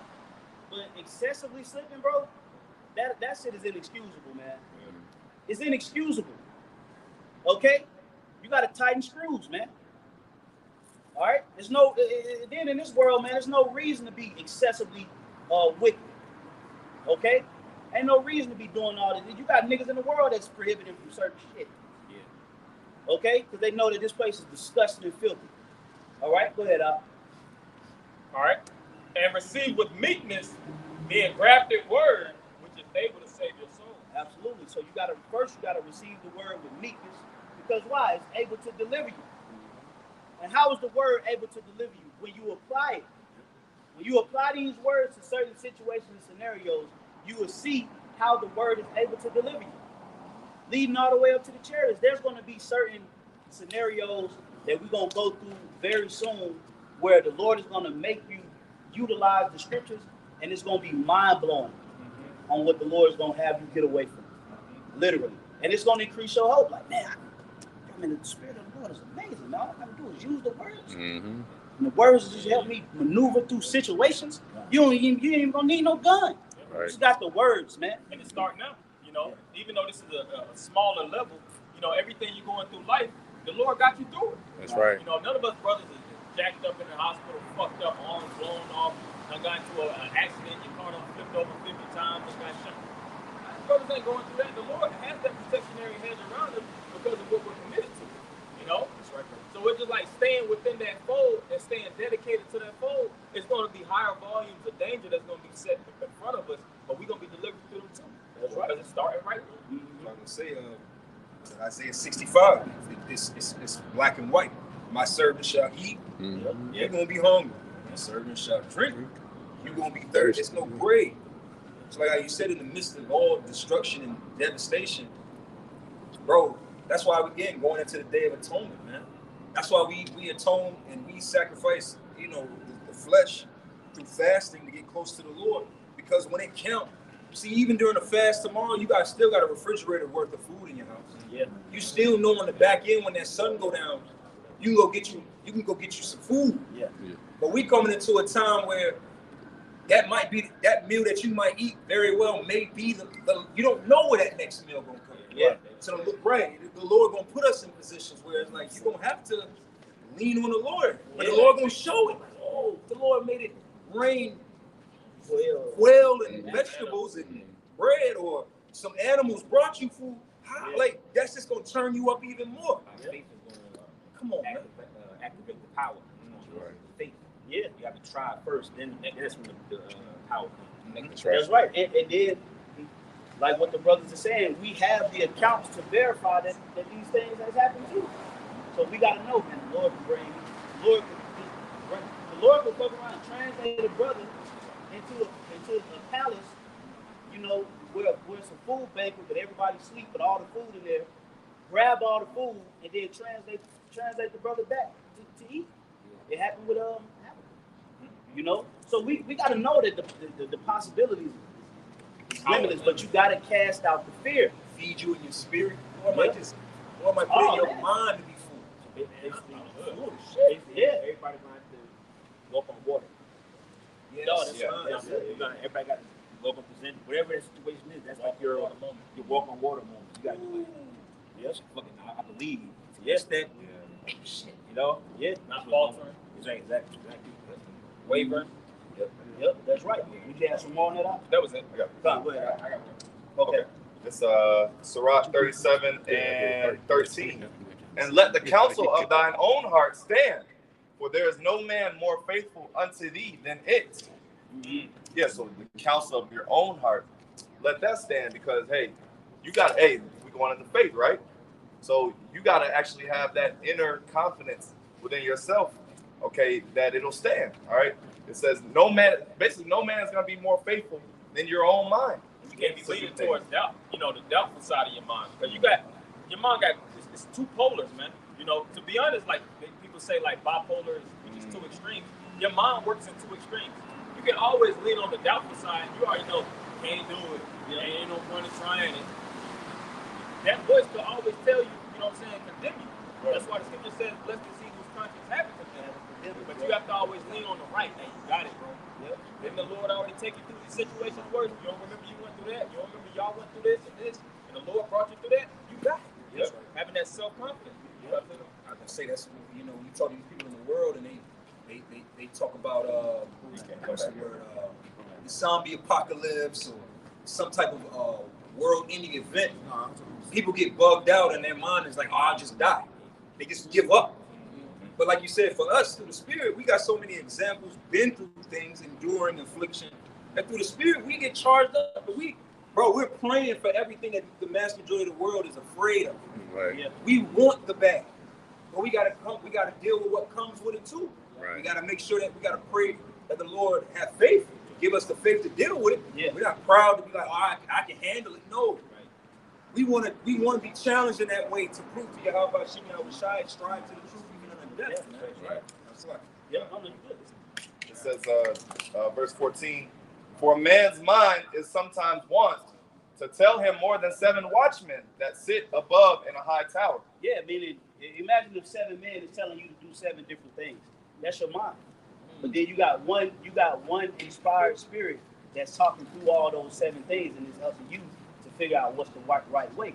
And a lot of times it's using the scriptures to support it. If it's a scripture for it, and the spirit is telling you to do it, it's okay. You know, that's how you get rid of all of your thoughts, man. It's like how, you know, back in the day, we would always say, hey, you know, don't make too many points. Find the scripture for it. You know, and when you're able to do that, you're able to justify your thoughts. Like the reason I feel like that is because the scriptures say do. Okay, so that's why we gotta what? The wisdom, knowledge, and understanding must be the stability of our time. We gotta know these scriptures. Brothers is telling you to read Samuel's and other things. Read them. Brothers is giving a test. Take these tests, man, and and know this stuff, man. Okay, it's our responsibility to lock this stuff in. You gotta have that hunger. Like you gotta want to know. Like I was watching y'all earlier when it was coming down. It's like we can't make you read. We can't make you study and take notes, look at the notes. Like you gotta have that hunger with yourself. I just want to know everything, man. Right? There's nothing wrong with thinking like that. You just want to know everything. Yeah, because we feel like Apostle R. Yeah. We want to teach y'all brothers everything that we know, and we want to know what y'all know. Okay, it's an exchange. It's an even exchange. But you got to be willing to be at. You can't get it if you ain't at the altar, man. And even you got to be at the altar. And even not knowing certain things should really kind of bother you. Purpose. Yeah. Breakdown. Let me do that. Get it, man. You gotta have that. You gotta covet it, man. And really, man, I'm gonna say this. And what we gonna do? We gonna get into some breakdown. And really, technically speaking, the breakdowns ain't even hard. It's not fun, to be honest. Yeah, they're not hard. Okay, the Lord said He make it plain upon the table.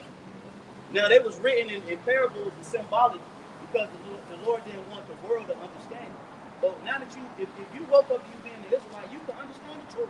But you gotta be in the right spirit. You gotta be in the right place also, man. Because the Lord has to unlock those chambers in your mind to get you to understand it. But when Yahweh Shai start breaking it down to you and supping with you, it's easy.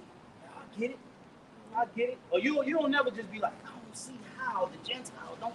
It's just not lining up. You know, like I don't know. I gotta go back and maybe the formula, like you gotta use a math formula. You know, to understand the breakdown of the Gentiles, pi equals 314. You gotta go hide away for 6 years. You know, you don't have to do all of that. It's right there. Because why? Because the way He delivered, or the way He delivers it, the way He delivers it, the way I deliver, the way y'all deliver, it all adds to the understanding. So it's being made plain. So if you don't have these understandings like that, it's because you probably ain't eating from the table, man. Since you said it, Habakkuk 2 and I go straight to the point. It's Habakkuk 2 and 2, and it says, and the Lord answered me, and He said, write the vision and make it plain upon tables, that he may run that readeth it. Yeah, so the reason why we can go and source these visions now is because these prophets were commanded to write them. Okay, after they were given these visions, the angel or whatever inspiration that the Lord was working with told them to actually write it. That's why we have the scroll of Habakkuk. Okay? Everybody was instructed to write now. Go and write the vision. Matter of fact, hold that. Okay, come on. Hold them because we gotta keep. That's how we gotta deal with this. Give me 2nd Ezra 15 and 1. 2nd Ezra 15 and 1 because he said make the vision plain upon tables and write it. Okay? So the reason we can source it now It's because they were commanded to write it, and this was after they got the vision. Then after they wrote them, of course, those writings were given over to the clergy. You know, the Levitical priesthood, and to be preserved and kept. And then when the ransacking of Jerusalem and all that happened, those scrolls was all together. Okay, Jake came into power and got those scrolls back. And then before we got taken into slavery, those scrolls was given over to the King James Council, and they compiled it in the book. Then we went into slavery. Even the Edomites opening the books, as the scriptures tell us, that the heathen would open the books and paint their likeness to it. That was preserving. That was preserving. It's still a preservation. So you see how it worked? So it's really no logical explanation not to understand it if the Lord said it was going to be made plain. Okay, now read that 2 Ezra 15. 2 Ezra 15:1. It says, "Behold, speak thou in the ears of my people the words of prophecy." Yeah, speak thou in the ears of my people the words of prophecy. And our people is the Israelites. Go ahead. "Which I will put in thy mouth, said the Lord, Uh-huh. and cause them to be written in paper." Yeah, so all of them visions that Ezra was getting when the woman was in the field in the city, when he was in the field and he saw a great city, then the city turned into a woman and she was crying, he had to write that. Yeah. What was that, bro? 2 Ezra chapter 10. That goes into Jerusalem mourning. Okay? He had to literally, after he got that vision, he had to go sit down somewhere and write it. That's why we got it. It wasn't, and then it was given, it was instructed for him who to give it to. Okay? So we got to understand, how did we get these books? How did we get these writings? Why are they still here? How were they able to be translated through so many different kingdoms and preserved even in America? That was divine by Yahweh by Shema Washah for us to get to understand it in the end. How many name a Roman fairy tale? Name one fucking Roman or Greek parable or fairy tale. You know, the Greek. Name a Roman book that you could just go and read, a Roman nursery rhyme. You know, or Egyptian nursery rhyme. You ain't got it. You know, it ain't here. The Bible is the only thing that stood the test of time. Right. That went over waters and seas. You know, then traveled all through the Atlantic, Pacific. You okay? The Indian Ocean, then been through the snow. The Bible done been all over the earth. Yeah. I bet you can't. I dial up a Persian nursery rhyme. It ain't here. That's okay. Yeah, you want to hear old Persian nursery rhyme? It ain't here.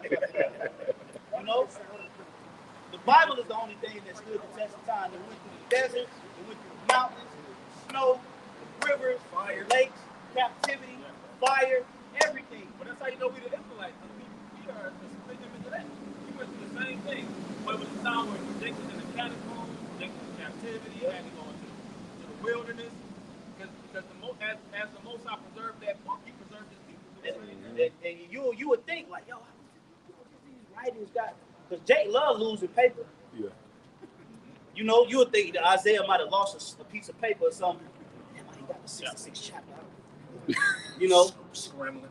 Yeah, you know, oh man, no, everything was kept. Everything was preserved. That was set up in the spirit. Oh, Revelation the 6th chapter. Go ahead, bro. We bouncing around, but watch how we tie it in. Go ahead. Romans 15:4. For whatsoever things were written aforetime were written for our learning. So everything that was written aforetime, that's talking about the Bible. Okay, now we could use certain, you know, wisdom philosophers' writings and you know, to validate the Bible. But technically speaking, the things that were written aforetime for our learning was the Bible. Yep. Right. It says that we, through patience and comfort of the scriptures, might have hope. Boom. And we just talking about hope. Now give me another word that's synonymous with hope. Nope. Synonymous meaning it means the same thing. It means the same exact thing as the word hope. Expectation. What you expect. Hope is what you expect. Okay? If you wanted to be a boxer, before you could even believe of being on that platform, you had to expect that you could get there. You know, so you walk around, you go to the gym, and you put yourself in a mind frame because you know that it's capable. You expect it. what the scripture says, put on as the elect. And I think I was talking to a brother. I was like, Jake talking shit about people putting on. There's really nothing wrong with putting on. You're supposed to put on for yourself. They had this Jake, everybody know him, younger brother. His name was Moneybag Yo. He said before he got on, he was wearing all kind of fake chains, but he was putting on. But that mindset really it transpires to actually, like how Jake said, manifestation. You're aligning yourself. Yeah, alignment. So the writings, this is all tying in with the writings. Okay, why do we have the Bible? So if you can't get these understandings and breakdowns, you got to pray and you got to be more at the table. Okay, now let's go back to that Habakkuk that the Cap album was reading, because that's how we got to tie it in. Bishop, I can say too, Yes, sir. speaking about that, the scriptures surviving all, the elements of the earth and all that. The scriptures survive Esau too. Yes. Especially this stuff. Yeah. And that's the ultimate one. Because this devil wanted to get rid of the Bible. Oh yeah. They burned it. Yeah. It's prophecy too, because it said in Revelation that he's not going to hurt the oil of the wine. Yeah, that's the Revelation 6. Revelation. Yeah, that's, you know what? I talked to the brother here. If I may read Habakkuk 2 from the BBE version. Habakkuk 2 and 2. It says, "And the Lord gave me an answer and said, put the vision in writing and make it clear on stones, so that they the reader, may go quickly. For the vision is still for a fixed time and is moving quickly to the end, and it will not be false." Hey, you know what too? That applies even to this time. The apostles and elders, even though the writings was already there, they made the understanding plain. When we heard it, watched the videos, basically to run me this metaphor, basically go to do the work. Yeah, like we ran, gotta be ran do the work. Yeah. Was that devil during the American Revolution? Which one? Who ran? Paul Revere. Paul Revere. When Paul Revere got the message that the British was on the way. The British is coming. He didn't. Dip. He dipped. He was out of there. Hey, what the Lord said, he will make us quick in his spirit. Just like the apostle Paul was going into like the battle, I think marathon. But if he had the message and he had the damn near rock, that's when you have the term marathon, because it goes back to the battle of marathon. But he had to actually run and give the message all the way. He was in the outskirts, but he ran the whole. I think he actually physically ran the whole distance. And they said when he got there, he basically told the message to drop dead, man. So you get the whole Nike, Nike victory of God. Yeah. And see that's the importance of being out here boots on the ground, like brother said earlier, man. All right. I'm gonna finish it off in this version. Okay. Like I said, this vision it says, "For the vision is still for a fixed time, and it is moving quickly to the end, and it will not be false." And what vision? Hold on, let me say this, right? What vision is that? The destruction of America. What? Okay? The destruction, that's the vision that the majority of the prophets received.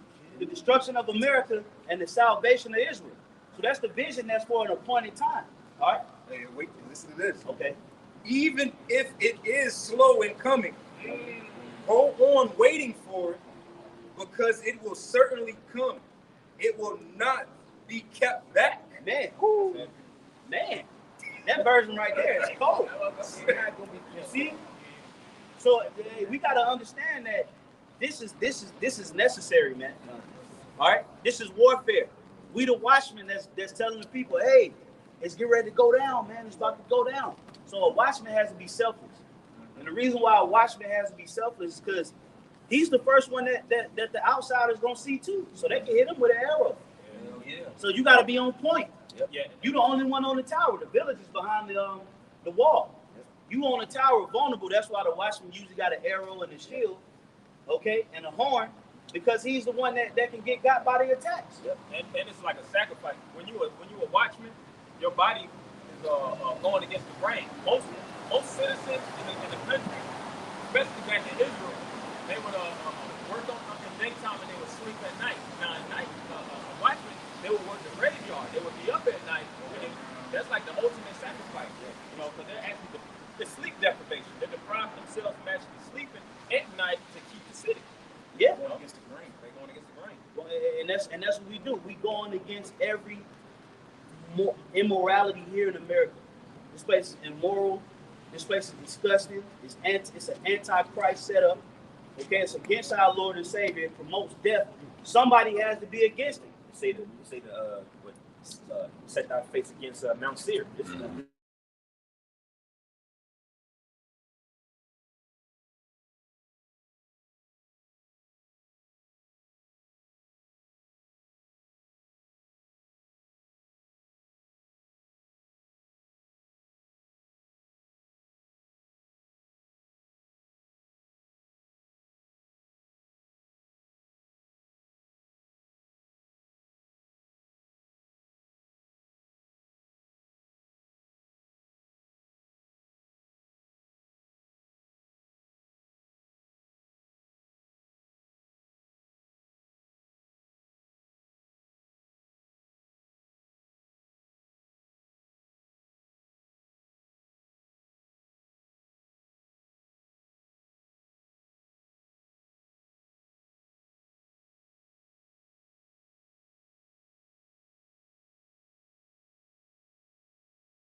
He was like, if I want to look mean, this is my face.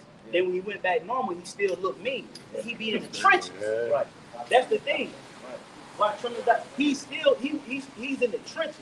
When you in the trenches, it makes you a little harder than a Deion Sanders, man. And he was an undrafted individual too. Yeah. So it showed his determination. And he had the longest touchdown in Super Bowl history. Yeah. I remember that one, man.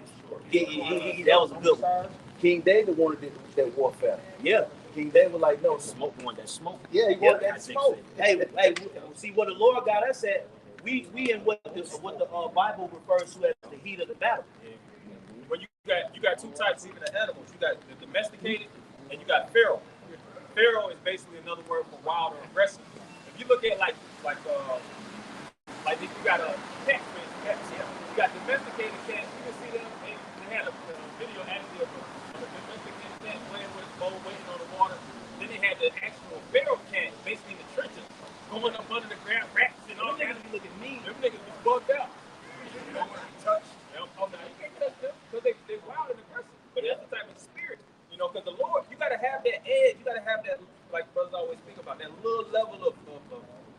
offness about you. Yeah. You see what I'm saying? Yeah. When shit hit the fan, you already pretty much activated because that's your reality anyway. That's your This reality. ain't even our reality. No, this is all a facade, man. This ain't real. You know what people perceive to be real. This ain't real, man. This is westernized, watered down culture. Okay?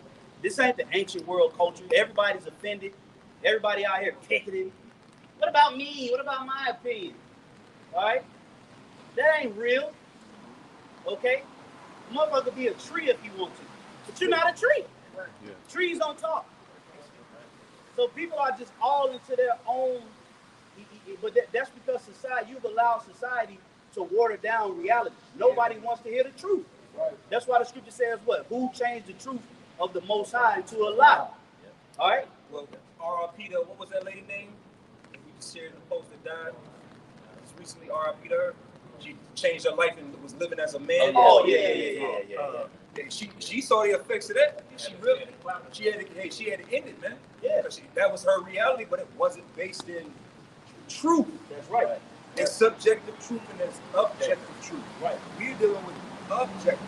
That's right. It's not about your feelings. Yeah, everybody wants somebody to. First of all, I can't keep up with non-genders. All right, and I'm not about to go around communicating with people, asking them what the fuck pronoun should I call them.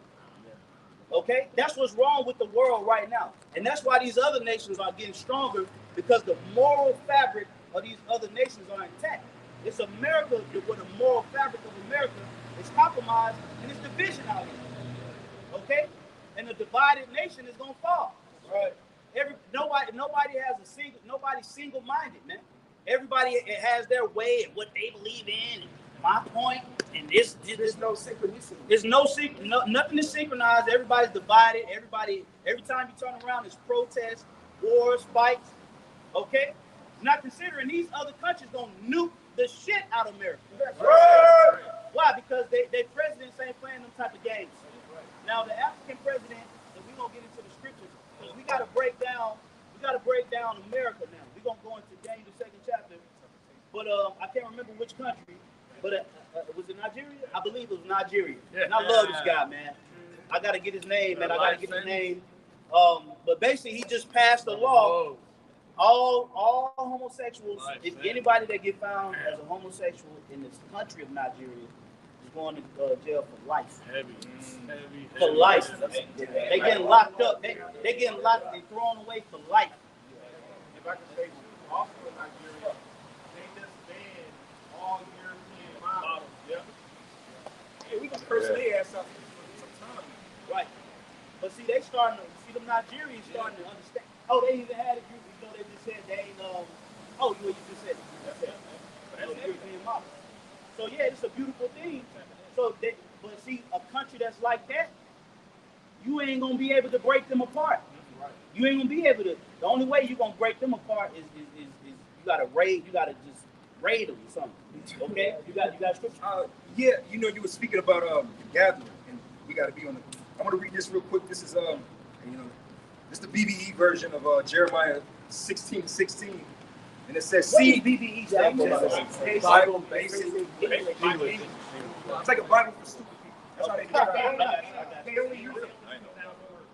Yeah, that's right. They only use it. It's the simplest. I gotta look into it. Yeah. I'm gonna read this real quick. Jeremiah 16:16. We all know King James version. It says, "See, I will send for great numbers of fishermen, saith the Lord, and they will take them like fish in a net. And after that, I will send for a number of bowmen, and they will go after them, driving them from every mountain and from every hill and out of the holes of the rocks." And when you talk about fishing, if you do any level of fishing, you ain't throwing no net off the dock, man. No. You gotta go, man. You might gotta go 4, 5, 6 hours. Deep into the ocean. Yeah, you're right. When people go deep sea with Peter and all of them were fishing, they weren't fishing off the coastline, man. They were getting up, probably going 2, 3 hours deep, 4, 5 hours out.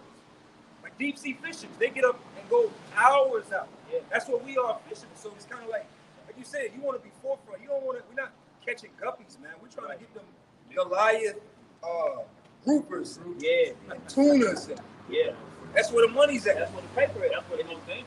Yep. Mm-hmm. Yeah, and that involves trench work.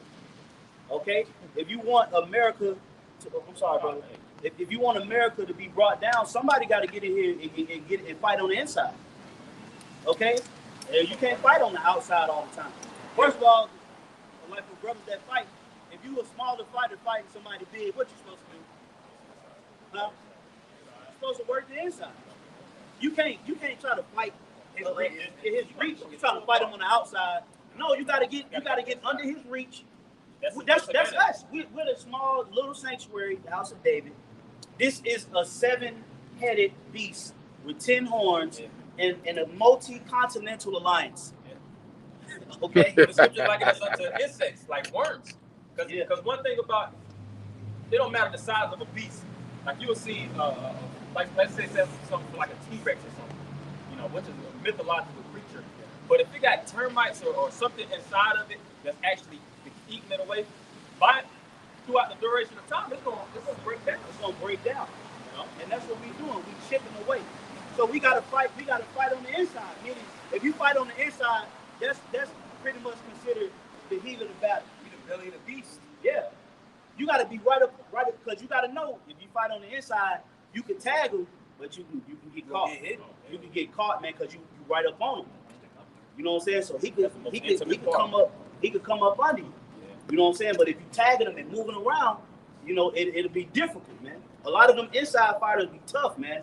So that's us. But see, you got a lot of Israelites. They want to be the outside glorious, luxurious. Yeah. They want to table prophets. Yeah, they want to. They like the scripture say, they delight themselves in thrones and scepters. You got this guy from folk calling himself an elder. Nobody even knows you like that, bro. Okay, nobody even knows you. You ain't really out here getting it in like that, man. If I may say, Bishop, if we I said being in the belly of the beast. Well, that's why we don't leave America. Mm-hmm. See, we know what we know for 100% fact. What's coming to America? We know that this is coming to America, but we're not leaving here because we got a fight that's personal. The best fight is in the belly. You're not gonna like when you fighting in this good. We not like us. We gonna get the fuck out of America and we gonna fight Babylon on the outskirts. We're gonna go fight Babylon in South America. Bro, that's not the fight, man. Right. Now, are there brothers that are positioned around the world that's pushing a vibration cursing us? Absolutely. Mm-hmm. But in the spirit, the main fighters, man, is here, man. That great multitude. In the major strongholds of that great city. You know, New York, Atlanta. Yeah. Atlanta's the world, man.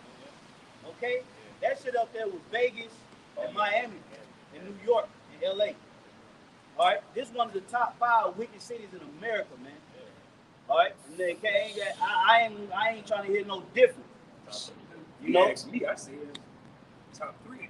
This place, man, this is the epitome of the world. When the scriptures talk about the world, this is the world, man. But guess what? Somebody got to counteract this shit, man. Somebody got to be vexed. Somebody got to be fed up. And the Lord put that spirit on us. So guess what? All right, well, if the Lord called us to do it, we got to fight on the inside, though. Special forces, man. You know, we got to fight. We got to fight on the inside, though. We can't be trying to go up to, knocking on Governor Sonny Perdue's front door. Come out here now. Come here.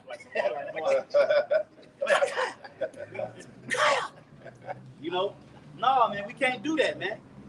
All right, we gotta play our game, man. Why? Because this place gotta go down. All right, so let's get into the breaking down of America. Give me Daniel, the 2nd chapter.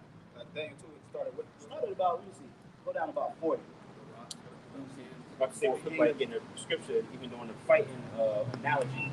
That's why 1 Corinthians 9, Paul said, "Be not as one that beateth the air." So our country's got to connect. You said extra stuff. You just shadow boxing at that point. Lord gave us pretty how to counter, how to punch, how to really, like you said, take this man down. That's right, bro. Yep. No, and that's important because America is not gonna fall if the prophets don't rise up. Before any kingdom fall, it gotta be prophets out there. Assimilated kingdom already in the works. So if the Lord is, if you know that the Lord is raising up the prophets, why are you scared? The Lord doing it. You know, it's His will, so you know He gonna watch over you. The warning's gotta go. The Lord is not about to break His sanctuary down, man. If you know, if anything, they're supposed to be afraid. Oh, yeah. 67 hours. So see the great moment, great period come upon them. So that you know how it's worded, right? You shouldn't be afraid. They motherfuckers should be afraid. yeah, because what we're saying is it's in the scripture. Right? So let's get into it. Right. Daniel 2 and 40. And the fourth kingdom shall be strong as iron. Now, who is that fourth kingdom? Right here in the book of Daniel, second chapter, before the verse. Who's the fourth kingdom? Rome. Yeah, speak up. Confidence. Yeah, if you're wrong, it's all good. We thought you were gonna call us. I was just saying. Get it out there. It's wrong, man. But see, it said it was stronger because and what made Rome stronger than all these other countries? Their military. Yeah, their military. All right, go ahead, bro. All right. And the fourth kingdom shall be strong as iron, for as much as iron breaketh in pieces and subdueth all things, and as iron that breaketh all these shall it break in pieces and bruise. That's right. So Rome was going around bruising and breaking in pieces the earth. Okay? Remember though, the Lord rose this beast up though. All right? And notice these kingdoms you notice that the kingdom of Israel was never being referred to as a beast. Right. So why do these kingdoms always constantly be referred to as a beast?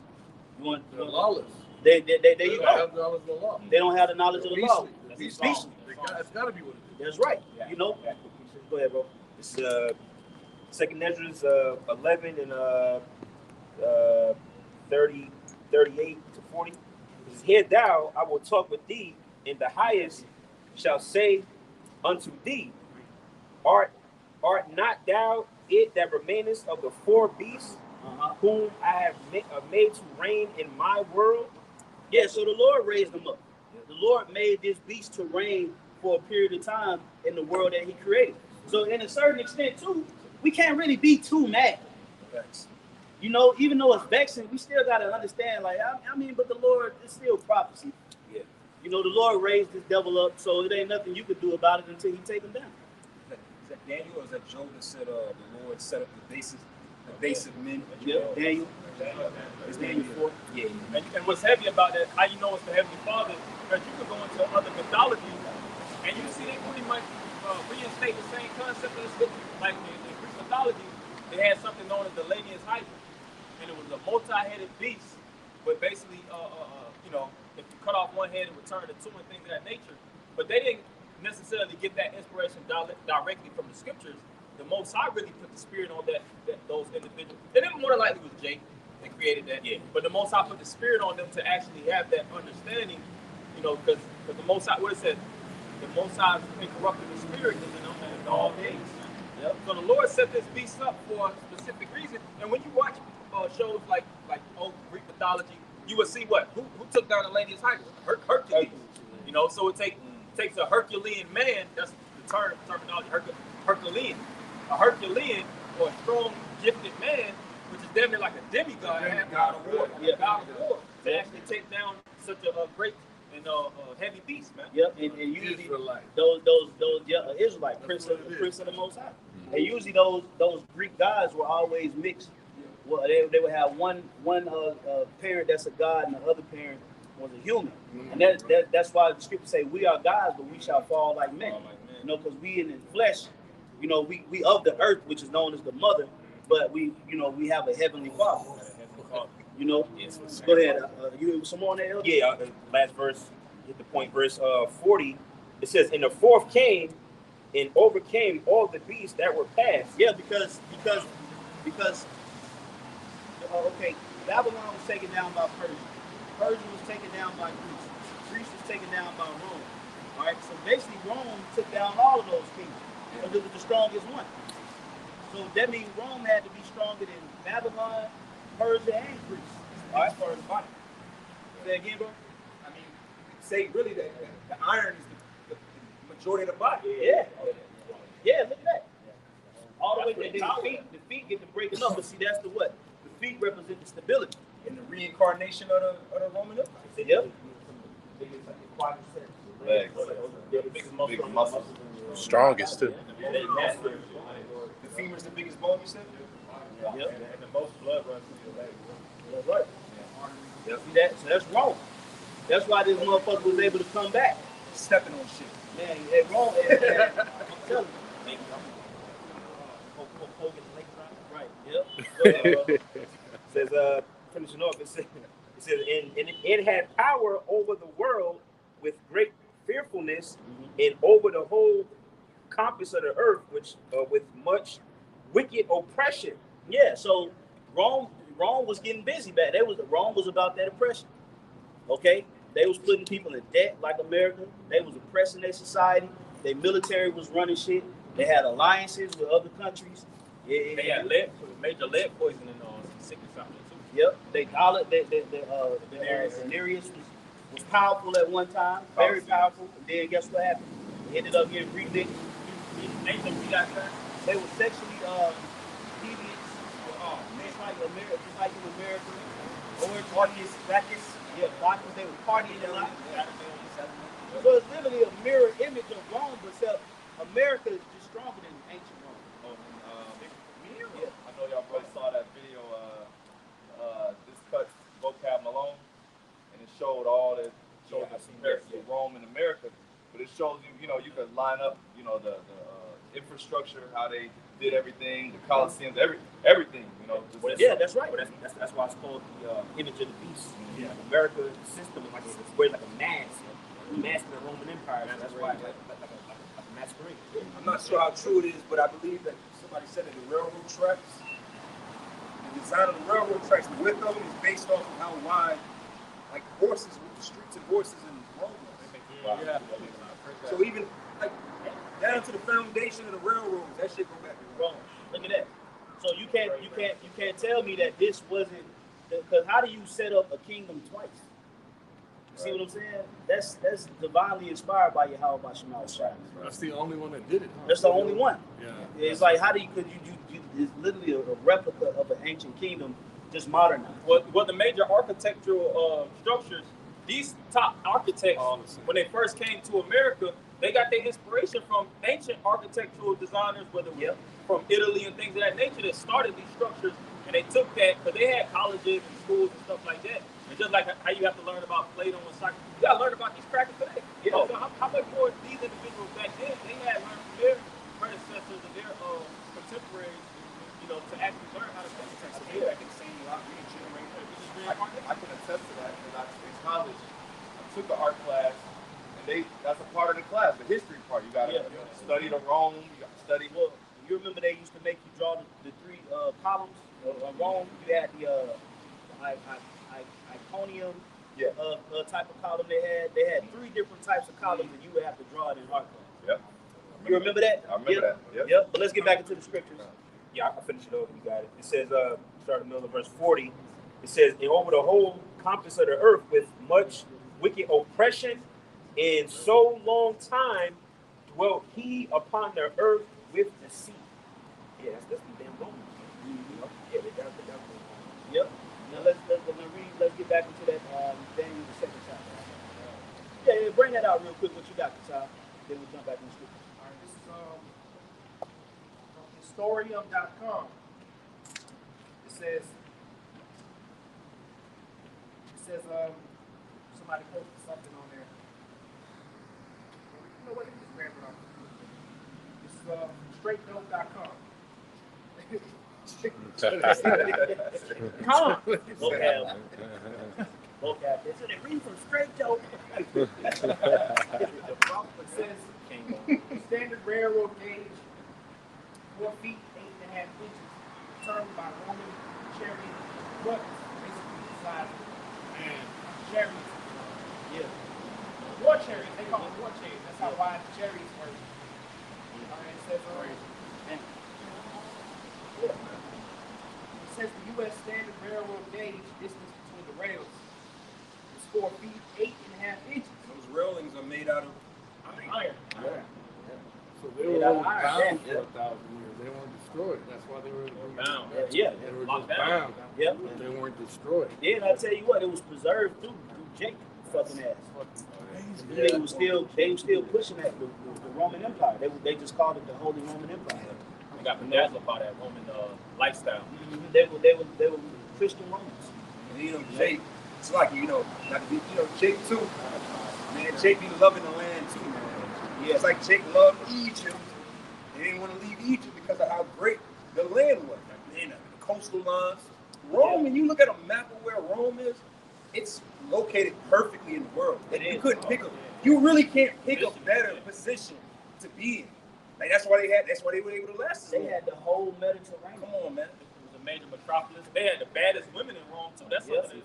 Because they had North Africa, you know, they had all the Europe, then they had the Asiatic. So when you got all these different nations mixing together in one area, it damn near be like hybrid women too. And you know how it is when you go to a certain like, man, these women they just hit exotic. Yeah. You know, Jake, man. And another parallel before we get back to the scriptures is if you look at the actual outline of Rome, the provinces of Rome, it looks like America. Okay, when you actually pull up just Google the borders of Rome or the ancient map of Rome, and when you look at the outline, it looks like America. You know, I got something real quick just to clean up. You know, straight dope. Then I got I'm gonna get nation. I know you been. This is from careersgovernment.com. It goes to the railroads in America, government dilemma. You scroll down, topmost brothers. It says British monarchy insisted on a 4 foot 8.5 real space between because they wanted to promote and ensure maximum trade and commerce throughout the kingdom. Since they decreed that every wagon on ox carts had to have a wheel space of 4 feet 8.5 inches. Because you know what, when you think about logistics and Brother Rahab would know this better than me. Hey, that means you think about dually. Think about dually trucks. Dually trucks have that wider base in the back for the ability to be able to what? Pull more stuff. So that wide base allows for you to. It says many Americans are unaware that standard railroad gauge in our country, the distance between metal rails is set by federal law at 4 feet 8.5 inches. Right? It says, well, when our government and business leaders decided to pursue our first railroad system, they relied mainly on British experienced to design and construct the railroads. These English experienced were the same craftsmen who designed and built the British railways. So they built what they knew. And the mother of the whore. Yeah. Teaching their little badass kids.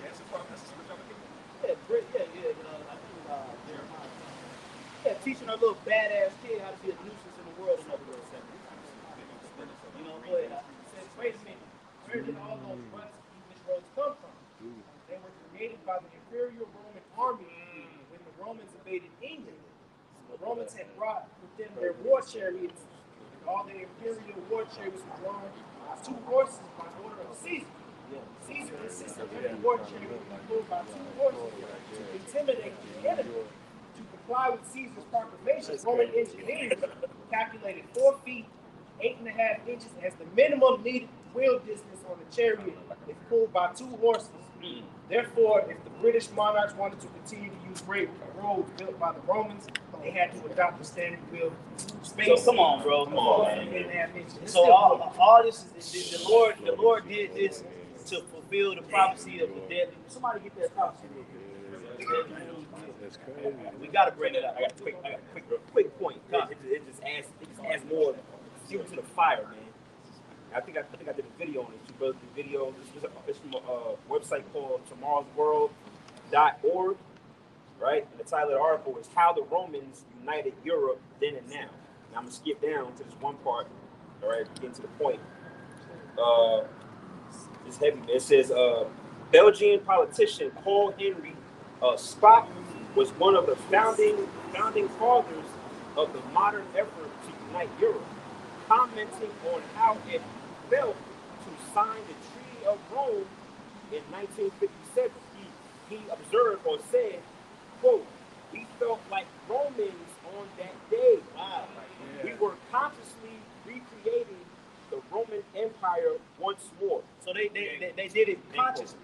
This wasn't a mistake.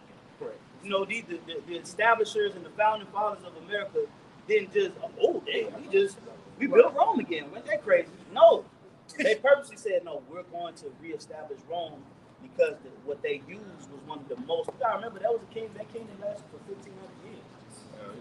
So they was like, yo, that's the kingdom of kingdoms. That is the model. That was in their best interest. Yeah, that was the model of a kingdom, of a good kingdom, Rome. So these Edomites got back in power, and they were like, we're gonna reestablish it again, but we're gonna tweak some things. Okay, so they came with the Declaration of Independence, and they had to bring Jake over here. Jake needed to be here. So these, Bill of Rights, and all of that ties in. Democrats and Republicans. Yep, Dems and Reps. They needed the whole setup. They needed the whole setup in order to fulfill that structure again. But now they're trying to modernize it, and that modernization of Rome is what's going to bring it down. Okay, so let me get that scripture real quick. This is Revelation 13:3, and it says, "And I saw one of the heads as it were wounded, death." One of the heads is talking about one of the heads of the beast. And the beast represents what? What's the beast? Yeah, NATO.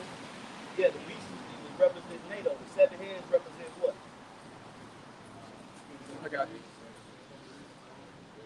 Yeah, but what they represent? No, I'm sorry. That's the government. No, the governments. Yeah, it's the 10. The 10 The 7 is financial. And then, but what you call it though? 10, the EU. Okay, so that's how you break it down. The beast, like vassal states. Yep. And then there's an 8th horn, right? And that's America. It was the 8th head. The 8th head that comes out. But that's basically the 7th head that grew back. Yeah, but so how you break it down? The beast represents NATO. The 7th head represents the 7 Edomite governments, and the 10 horns represent the EU. All right, and that structure is what's been oppressing the earth. And destroying the earth. It's all Edomites. All Edomites. They know Hamites in there. All the different tribes of Esau conglomerated into one unification. Okay. European. Yep. Go ahead, Nathan. This is Revelation 13:3, and it says, "And I saw one of the heads as it were wounded to death, and his deadly wound was healed, and all the world wondered after the beast." So remember, this is a vision. John was in the salt mines. Okay, and the Lord was really giving Daniel a holographic performance. I mean, he was seeing so much, man. The Lord was keeping him occupied. He was watching movies. But so what he saw in the sky was this, he saw the beast. He saw the beast in the sky, and he seen one of the heads get wounded. That was wrong. Okay, but then the head growing back, that represented who? America. Okay, America came back as wrong. But instead, this time of one head being taken off, what's going to happen is the whole beast is going to get slain. Okay, every head is going to get dropped. Okay, the body is going to get broken, and the horn going to get burnt. That's all the crowns. That's it. That's the crowns. Huh? Yeah. Yep. The horn is going to be broken, and we know horns represent what? Power. So the Lord going to break the horns off the beast. Okay, this beast going to get fired up, burnt. Okay, and the horn going to get burnt. So everything is going to get brought down by that stone. Okay, go ahead, bro. And they worshiped the dragon, which gave power unto the beast. Now, who is the dragon?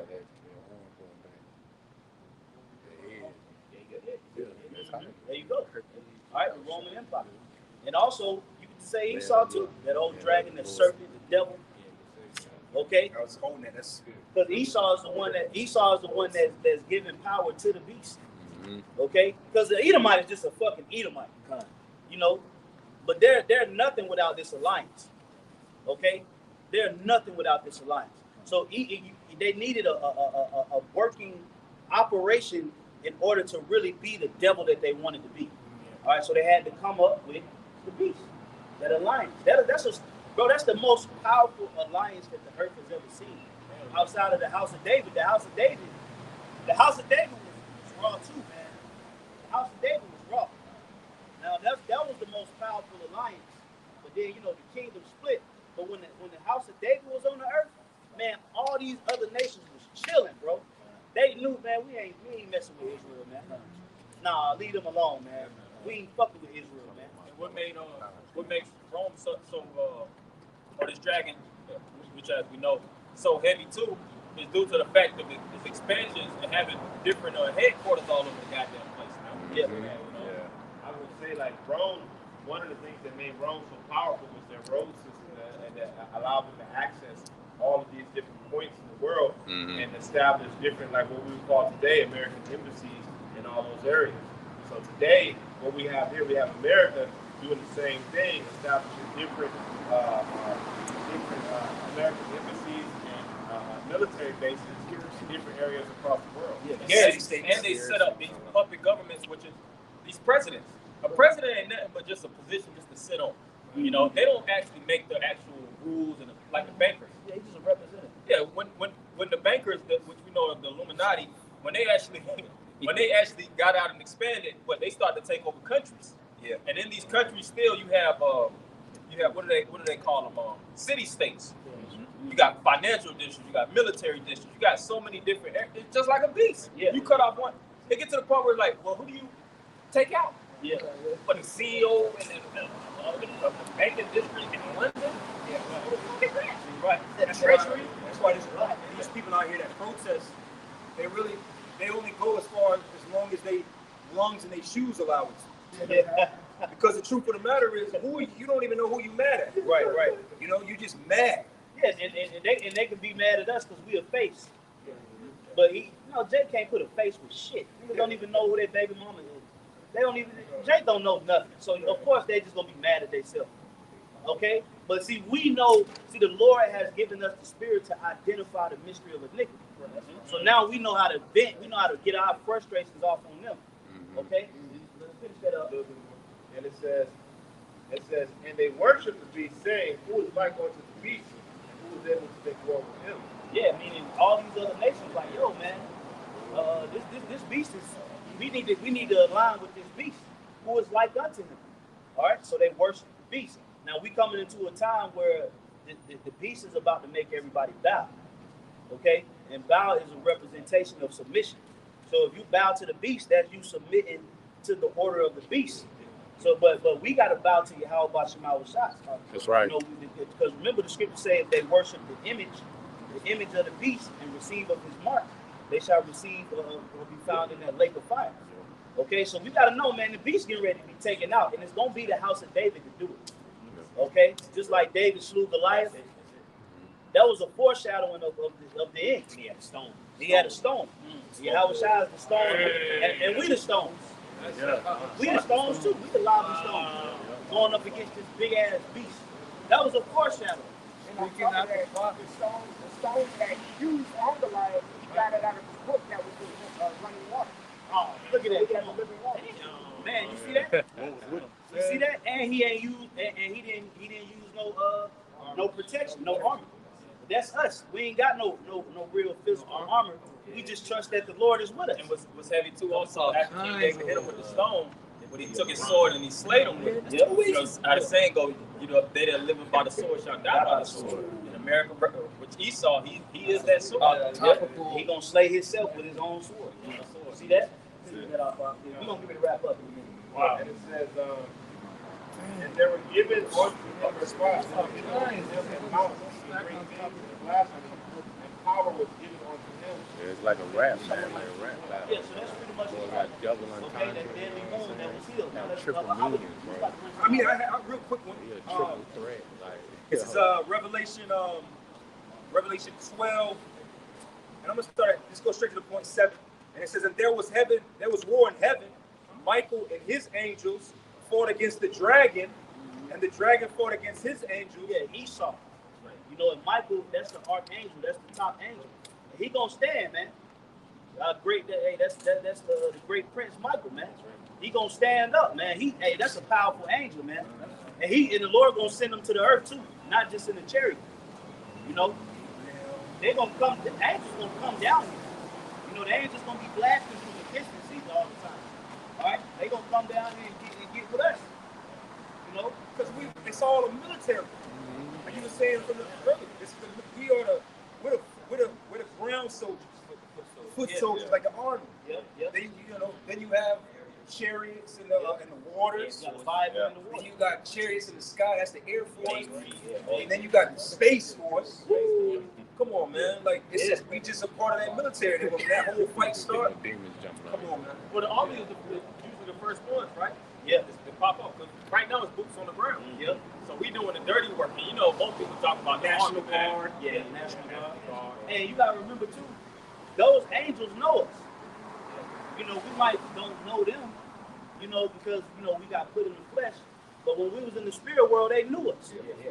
You know, we was up there with them. We probably had top ranks up there.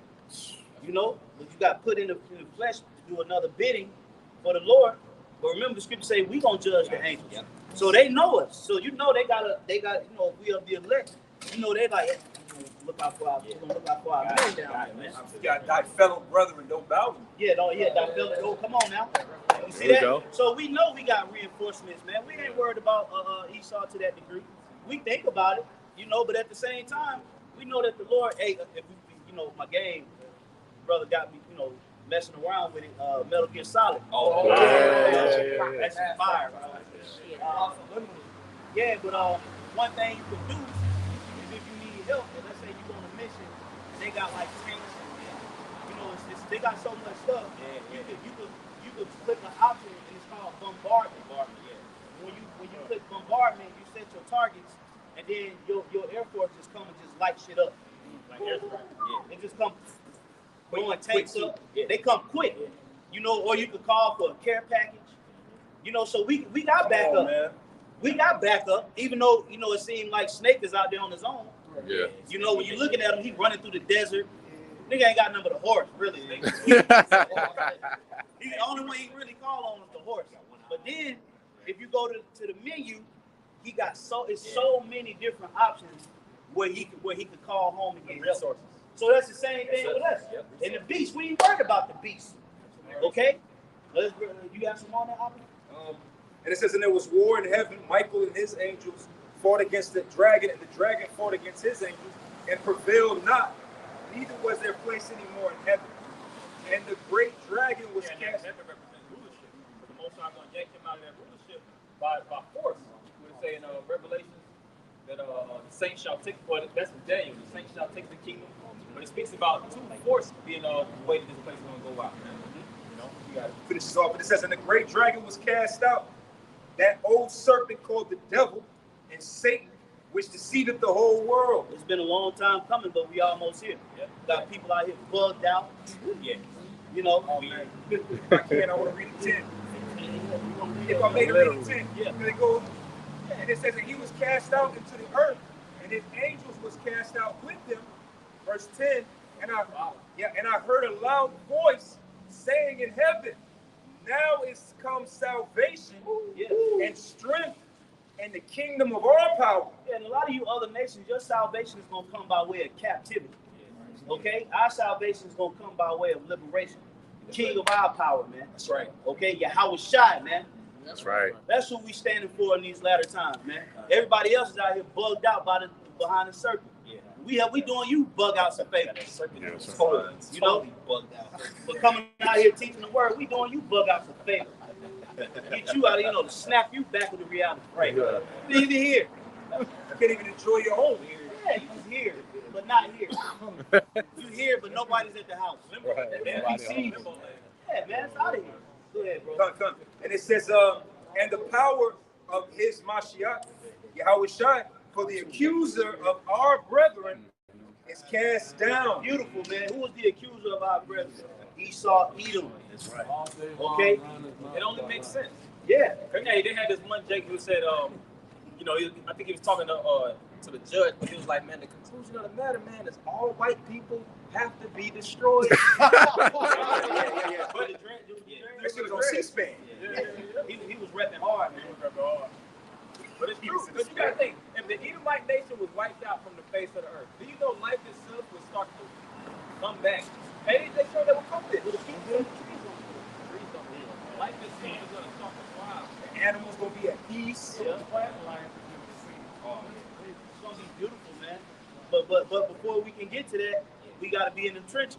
Yeah. It start on the offensive line, defensive line. You know, the quarterback can't score if he ain't got no line, man. You know what I'm saying? The trench work. Eventually, eventually, bro. What happens after you do enough protecting and blocking or rushing? The game really starts to be in the hand of the others. The quarterback got to make plays. You've been blocking all game. You know, here it is. You blocking. The quarterback got all kind of time, but the receivers ain't getting open.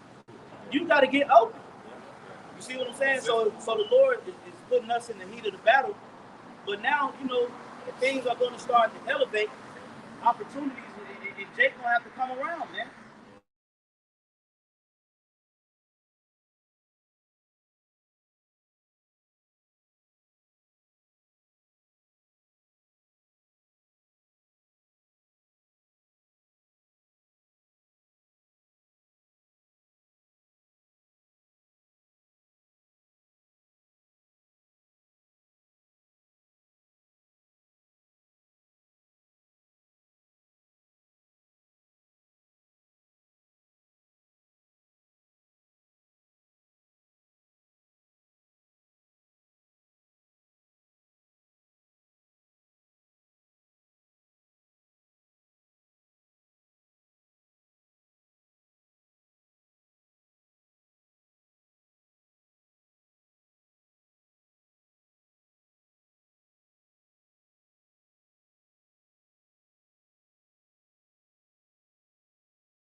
You said earlier, you got to be patient and long suffering, because really, this devil is losing his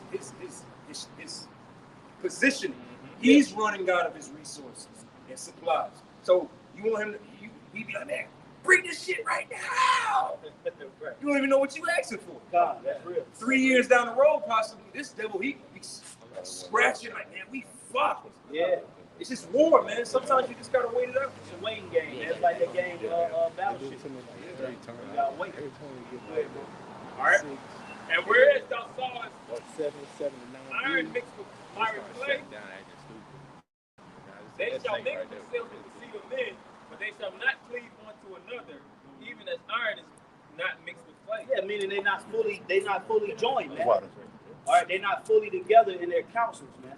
And look, you seen that happen. It really was exposed when Donald Trump was in office. Oh yeah. You know, the EU was man, they couldn't stand each other, man. They still don't like each other to this day, but they know they got to work with each other for financial strength. Okay, because they see these other alliances is forming between Esau and Moab. Okay, see, the NATO is all Edomites. Esau don't really get along with each other like that. You know, but Esau and Moab, they kind of got like a a good little relationship with each other. So now you got the Russians teaming up with Moab, and then you got the Iranians up in there. Them all Shemites. Hamites. Yeah. You got Ham, mingled up in there.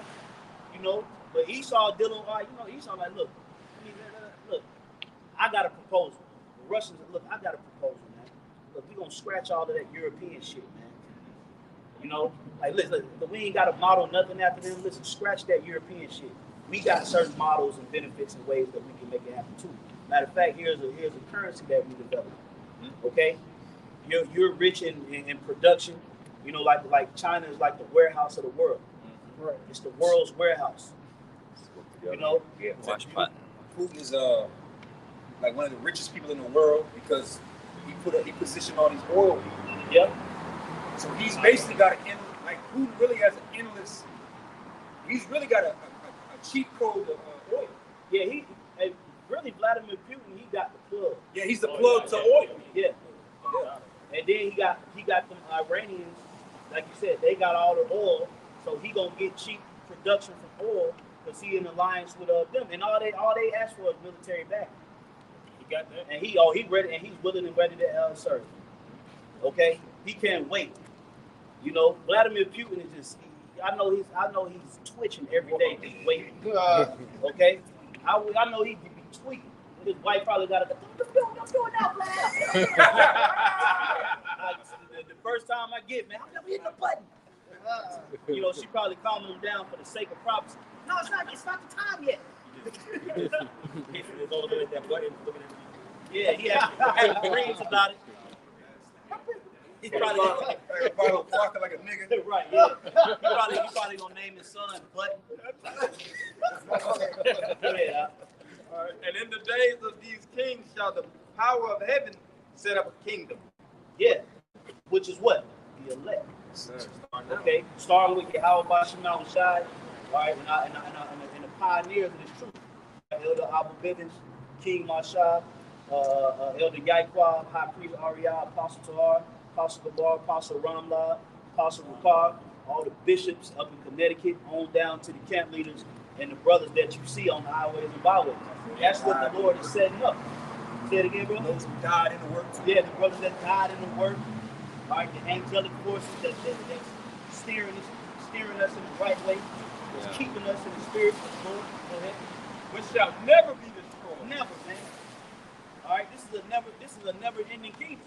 So, like I always say, I've been saying this for years. Hey, if we of the elect, I'll know you for the rest of my life. Yeah. I'll never not know you again. Get used to each other. Yeah, get used to each other, man. It's a beautiful thing. If we of that number, we're going to know each other forever. It'll never be a day where I say, I got to meet you. Hey, Shalom, my name is... No, that's over. Yeah. Okay, it'll never end. All right, because the kingdom that's working in our mind now, it ain't going to do nothing but just be taken and then put in another body. But this time, we're not going to lose our memory. Because we're not coming back through the traditional way of entering into the earth. Our birth is the new heaven and new earth. The new waters up there. New waters, that's our birth. When we go up and we come back down, that's our birth. That's our birth. We're going to break the matrix through the Shemayim. It's a true baptism. Yep, it's the real baptism. Okay, go ahead, Al. And the kingdom shall not be left to other people, but it shall break in pieces and consume all these kingdoms, and it shall stand forever. So you got to remember that even when we come down, even though it ain't gonna be peace on earth when we come down. We got to think about processes. We got to think about the bigger picture. It's not gonna be peace on earth. We're gonna establish peace on earth, and that's gonna come with like the elders read. We're gonna have to consume all these kingdoms. Give you the 39th chapter. All right, David and Solomon. We gonna have the mind that we gonna have when we break the matrix and come back into the earth. It's gonna be business. Oh, that's what I know. We had that Terminator. So you know we did that looking for the house of David. What did David do when he took over? The brother Samuel.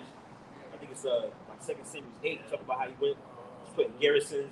Garrisons. Taking over every goddamn body. Man. Took his women. Taking their wives, they women. Just blitzing. Yeah. The house of David was just blitzing. They was just running down on. They was just running down on nations, man, because they knew that the Lord was with them. You know, they just running down, bro. It wasn't no think about no strategy. Yeah, it was just get them. Go get them. Getting all that. Well, think about the stored up. Yeah, we took the land of Israel from them Canaanites, man. The Lord said, "Go in there, man. Man, destroy it all, man. Don't take nothing, man." Yep. That's how we gonna be when we become. Because what's the world gonna become? The world is gonna literally become Israel. See that? Yeah. Hey, so the scripture say the saints of the kingdom. The saints of the Most High shall take the kingdom and possess it even forever, which is forever. Okay, so that process of coming back down on the earth and establishing the kingdom is going to be fun, man. It's going to be business. It's going to be serious, but you got to think about all the victories that we're going to get. Because when we come down, we ain't going to lose. So everything is just going to be flawless victories. Translate to a liberty. You know, you ain't going to be wounded, hobbling back. You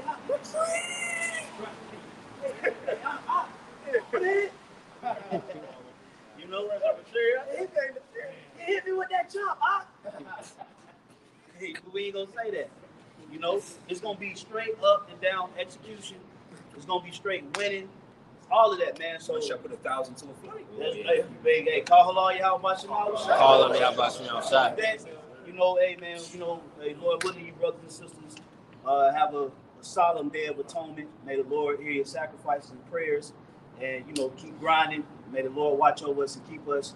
Hey, so next time, giving all praise, glory, and honor to Yahweh, Ba'ashem, Yahweh, Sai, Ba'ashem, Sakudash. All right, double honors once again to the apostle that was a great millstone. Peace, love, many blessings to the elect. Shalom.